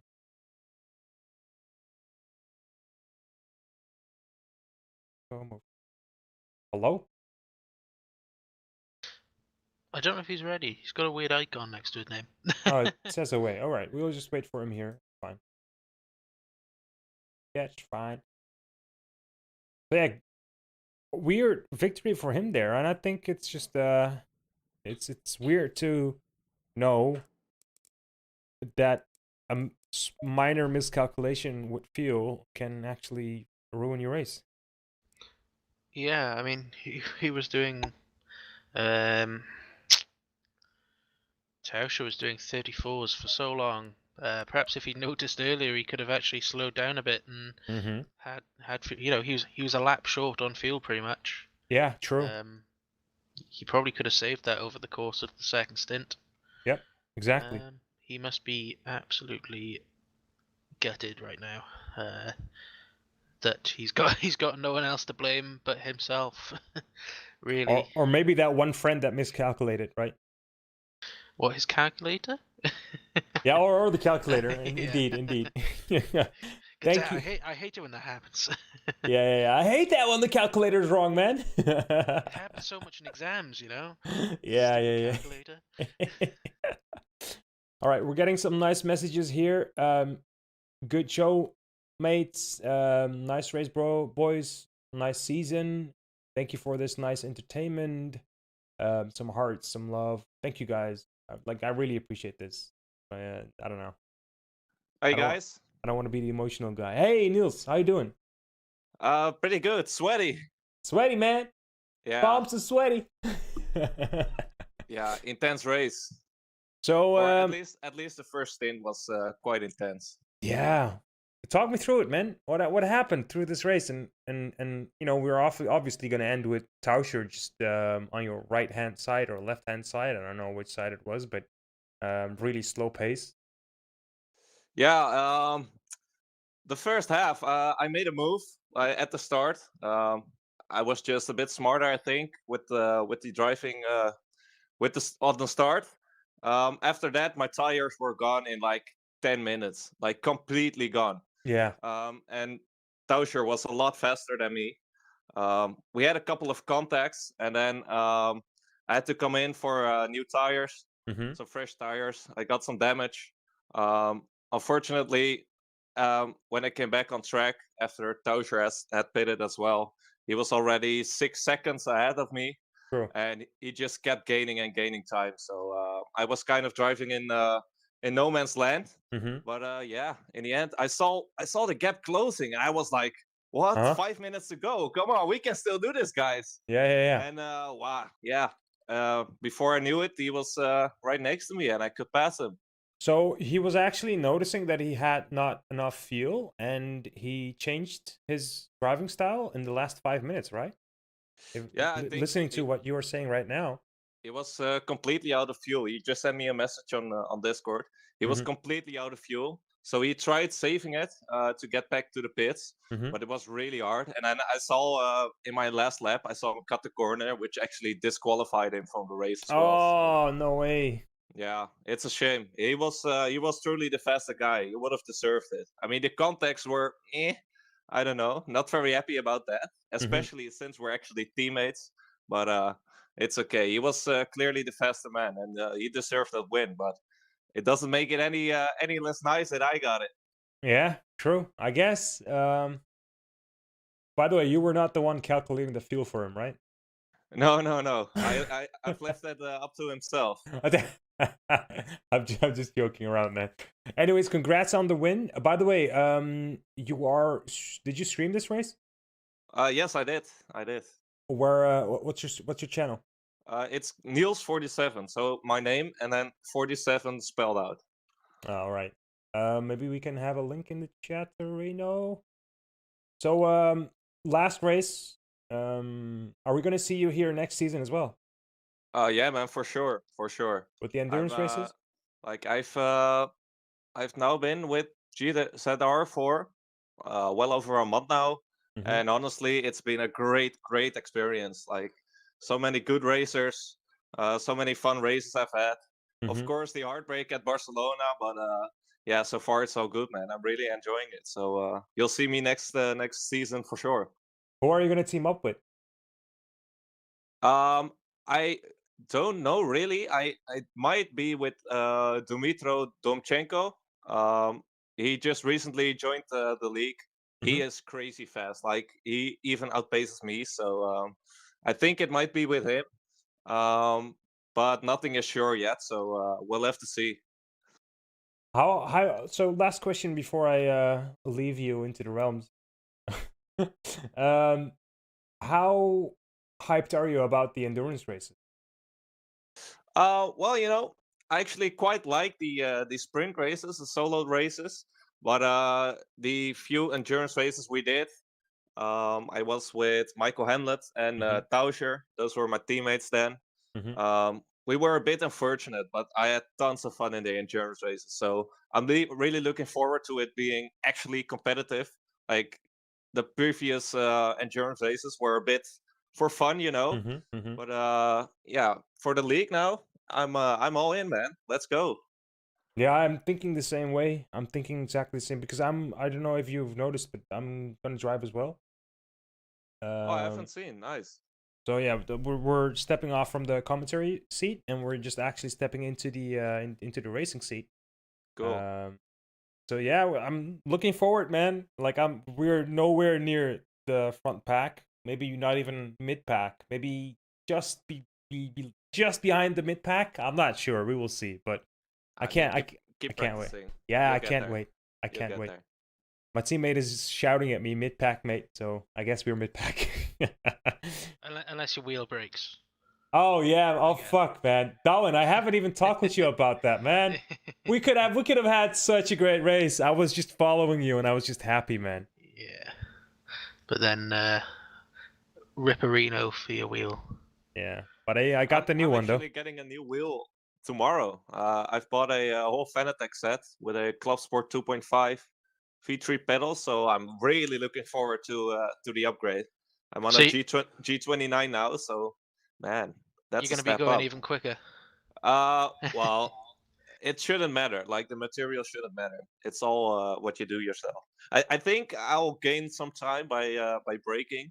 I mean, the pedals of the G29 are they're not really that great, so I'm really looking forward to it, man. Yeah, it's when I upgraded from T150 to T300, I didn't really become faster or quicker, I guess, maybe more consistent. I just enjoyed driving more and the experience is just a lot better. So yeah, I'm really happy for you, man. Yeah, thanks, guys. Thanks for the great season, even though I've not been a part of the whole season. And I'll see you guys around. All right, man. Thanks for this interview and yeah, catch you later, man. Cheers, guys. Bye. Bye-bye. So, Dowlin. Ooh, ooh. It's you and me now, huh? It's just the two of us. Just the two of us. What? Who are you bringing in first? You've got two champions Oh damn! I haven't even looked. sitting in the willing to interview room, and you've also got race director Michael. Yeah, let's do the team VRE first, and then we can do Shipston and then Michael. Okie dokie. Oh, Hello. Oh, hello. So It's team VRE, how you guys doing? We have a champion hello there. in our presence. Champion of the Silver League. How does that make you feel, Kanze? I honestly, so before the race, first of all, it feels nice. But before the race, we actually had like 3 strategies we wanted to do, Jin and me. So if Cornelius would have shown up, Mhm. that's the main thing. He didn't attend, so I had to finish P4, and then I would have won it by having more third or second places. I forgot. But if he would have showed up, then there would have been the strategy of Jin giving me the Austria 21 treatment of Michael, let Michael pass for the championship, if he would have been in front of me. But since he didn't turn up, I wanted to kind of pull off the Indy 5 2005, do the formation up and then just park and be like, hey, I got the trophy. Joke. In the end, the shed demanded that I race, so we had a nice race. We had a nice battle with that Audi guy, Nox, I think his name was, and that was Yeah. nice. So Yeah. was good. Even though I hate this track, I will never touch this again. I raced it the entire day today to get it into my mind. Yeah. Couldn't do it, but no, not doing it again. I'm free of the curse that's called Misano. So a couple questions for you now. First question is, are we gonna see you next season? Most likely not, because kind of doing own things, and I know the next one's like endurance stuff, so I don't know yet. Maybe depends on the day. Okay. Don't know about the 24-hour race because I'm not in the top 50s anymore, but that doesn't matter anyway. So I would like to do the Spa one, of course, because it's my favorite track. And we had there some success with VIE and the iRacing stuff. We won there, but we will see if that happens. But yeah, maybe. It depends on the times. All right, I see. Also, I've been in your streams lately, and like a nice stream overall. Like, it was really nice to be there, and I'm definitely going to be there more often. But what is your stream? Well, it's kind of everything. It's racing mostly. People mostly know me for the racing because of my YouTube channel that I did like a couple years ago, where I did some R Factor 1 stuff and all that. So it kind of evolved from R Factor 1 to AMS, R Factor 2 and VEC, having some races there. Some people may know VEC. And then kind of doing our own stuff in VIE, like in AMS. And now, well, we are looking for something in AMS and ACC because we thought the game had potential. So Jin found this group, GZR, and we decided to sign up, and now we're here basically. Oh, sweet. So, Lauskas. Yes, hello. I've recently, like today, I followed your stream as well. Really nice talking to you, and that was some great information about your thoughts about this race. Are we gonna see you next season here, or are you just gonna? Most likely. Hopefully. If I find a teammate, sure. All right, all Enjoy right. racing, so hopefully. Okay, that's good to hear. So how does it make you feel being in a team that's actually the champion? The league winner. Good. Kinda salty because I know if not for those 2 races at Laguna Seca and Bathurst, I could have won. I could have been the one that was holding the silver crown. Oh. But yeah, the most important part that VRE does own the silver crown. Yeah, that's good. But That's great. of course, lost the third place as well because the first lap was just a mess. Just I think I was I actually dropped down to last, and then just had no pace because I had damage and just had to wait until like the 1 hour mark crossed so I could pit. So yeah, it was just a mess today, but I enjoyed racing in this season. So hopefully looking forward into more for next season. Yeah. All right, man. Guys, thanks for this interview. I wish to talk with you a lot longer, but it's getting a little late, and we worry. have more people to talk with. Anyways, again, congratulations, guys. And yeah, good luck with the things that you're gonna do in life. We're gonna meet again. Don't worry. All right, man. All right. Okay. Thank you. See ya. Bye. Bye bye. All right, we immediately go over. All right, we immediately go over. I was waiting for Kanza to leave here, or there, or this channel. So we can Anyways, talk about him, isn't it? yeah. Yeah. Shh. All right, let's bring Shipston in here, and then we can finish off with Michael.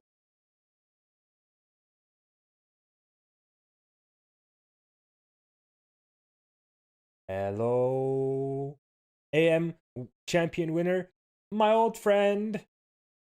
I've come to talk with you again. Hey, Shipston, how you doing? I'm good, thanks. How are you?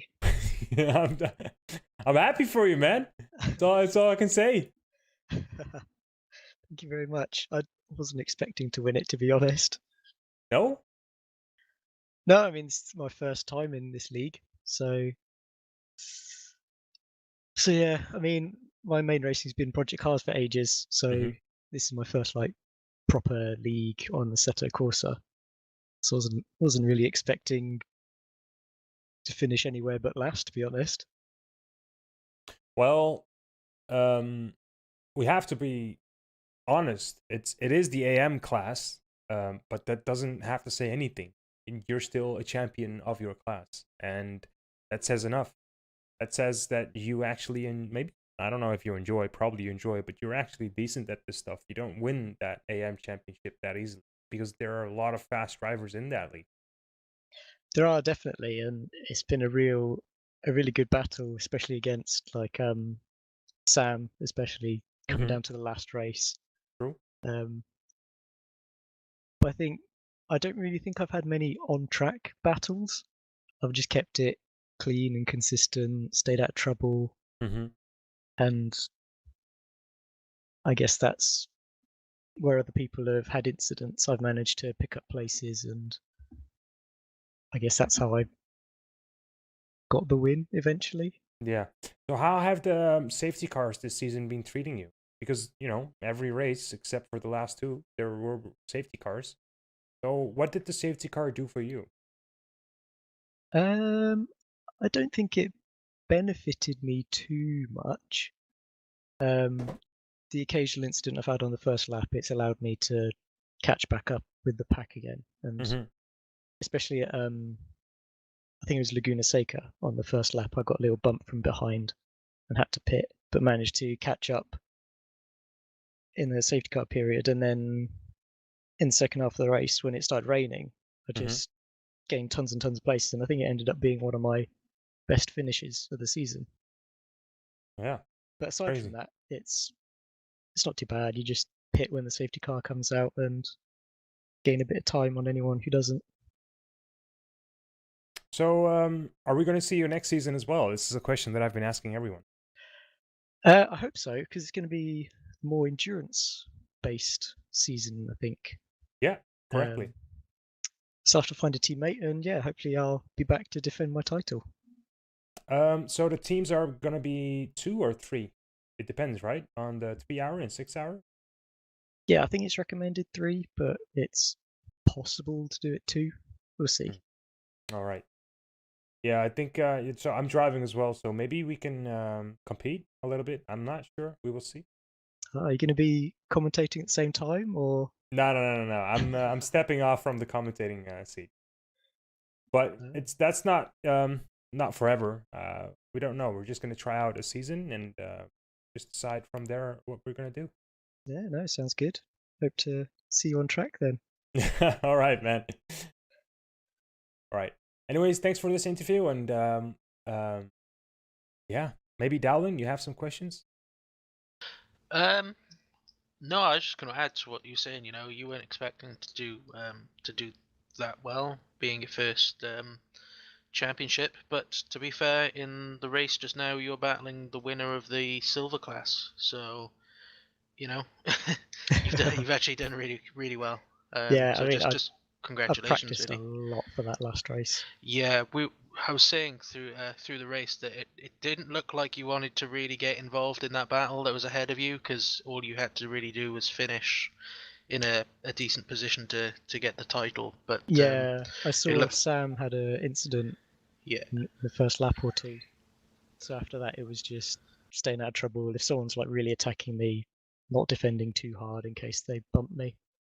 yeah, and it just looked like you were dragged into that battle between Nox, Hope, and Kunz at the end, and fortunately, it all played out for you, and you've come out the victor. So just congratulations, and hopefully we'll see you next season. Yeah, see you then. Thank you very much. You're welcome, man. Bye bye. See ya.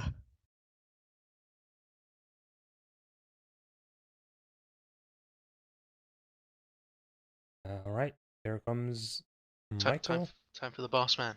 Yeah, behave. Hello? Hello. We've got to put on our serious voices now. Oh yeah. Hey, you gotta behave now. Hello, Talking Michael. to me. How was the last race of the season for you in race control? Well, I had to jump back onto ticket review tonight, so I didn't get to watch too much of the live footage tonight. But from the live coverage that I did see, there was some pretty good racing. Was it entertaining for you guys to watch? It was after the pit stops for me. I sloused a little bit. I snoozed a little bit. Dowlin just carried that after that moment. Yeah, I think it was a weird tonight because it's a smaller track, but everyone was a lot more spread out than some of the previous races. We had some people battling for most of the race. Obviously, P1 and P2, Needles and Tauscher was a really interesting battle for a lot of the race, with Tauscher throwing it all away due to a fueling Yeah, I error. did manage to come back to the live footage for that. See, that's terrible for him. He's one of my teammates in the endurance racing that we've done previously. We have a little group chat, and he's really not happy. He's kicking himself for his error.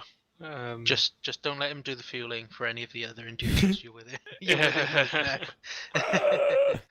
Well, it won't be me in the team with him anymore. But well, not for the moment anyway. For the Silverstone or Spa. But Niels van der Kookhout, he is also the teammate. So maybe we'll make sure Niels is in charge of the fuel. Yeah. By the way, I think Niels will be in charge of the fuel next time.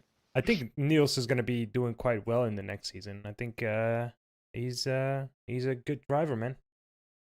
Yeah, and we've actually just recruited a third driver for the team to replace me. So if Tauscher, Niels, and the other guy, the new guy Dimitru, all team up together for season for the endurance season, they could be a real force to be reckoned with. They're really quick, the three of them. But endurance racing itself is a whole different beast. But in terms of tonight, I'm happy overall with the state of the league. I think the season was pretty good. Attendance was pretty good on most of the rounds, and I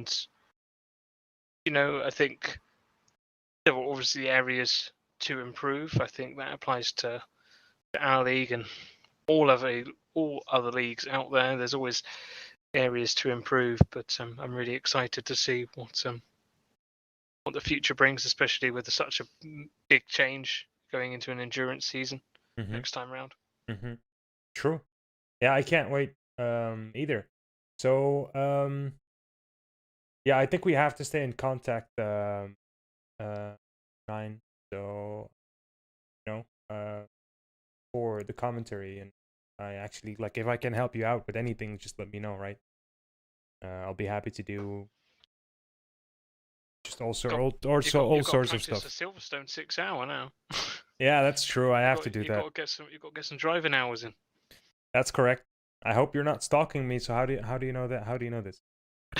How do you know this? He sees everything. Oh damn! Oh damn! I've Yeah, got we- eyes everywhere. Yeah. We're gonna do ADM to some. watch. I know everything. Yeah. We'll be practicing, man. That's gonna be okay. It's gonna be totally fine. Yeah. I don't know. This is kind of awkward to end it here. I don't know. Weird. I've never done this. That's why. Well, have you enjoyed doing the coverage of the season? Well, Excuse me, sorry. That's fine. It's 50-50, right? I don't want to stop doing the commentary, but I also don't want to miss out on an insane what is potentially is going to be an insane season next season. And I want to be competitive with Boom is playing with the guys that I'm actually commentating for 2 seasons now, because I feel like I've bonded with them in a awkward way. And now I'm actually going to drive with them, which is going to make me more hyped as ever. Mm-hmm. Well, it'll be good to see what you can do. See you on track. If only I could be there beating you. Awesome, man. Just Awesome. beat him with penalties. It's fine. Oh shit. Oh, Borg's doing well. Oh wait, hang on. 5 seconds penalty for driving standards for car number. I don't know. Car, 5-second penalty. Every lap. Oh shit. Anyways, okay. I think it's a good time to end it here, guys. Yeah, I'm looking forward to next season. That's all I can say. And I want to thank chat for actually helping me out with this season. Specifically this season, you guys have been insane. And I think the chemistry that we have going on here is I don't know, it's unbelievable. Just extra eyes, extra commentary power. It's really crazy that this can happen. Actually, I don't know how you guys are doing it, but it's working. It's great. Okay. You've done great, guys. Well done. Thanks. Thank you. I am going to end the stream. We'll be back with more GZR content for sure. 24 hours of Spa, Silverstone, and then the next season with Boom and I think Graustra. I'm not 100% sure. I think Boom. Correct me if I'm. It's Graustra is the teammate, right? That's our team. It has never been confirmed. Oh, we don't know yet. Okay. Well, anything is possible. We will have to look. What else? Oh, Power, welcome, man. You just missed a race, I think. Welcome. But I'm gonna end the stream. Hold on. All right, that's it, guys. Thanks for watching. Thanks for helping me out. And yeah, Dowlin. Any last words? It's the end of an era, but the start of hopefully some great races. So yeah, thanks for having me for these last 2 seasons. One, I can't, it's all flown by now. Yeah, it's gone fast. Yeah, just thanks for having me along, and I am going to miss it, but then hopefully I'll see you on the racetrack. Yeah, but nothing's for sure, man. Maybe after this season we're back at it again. So let's stay in, in contact. Is that correct? Let's stay in. Yeah, on track contact or No. I mean, no. Hold up. No, this like this dive bomb's got your name on it. yeah, let's stay in touch. I want to stay. Not on track. Yep. All right. Anyways, what nice stream, guys. Thanks, Darkness. Thank you, man.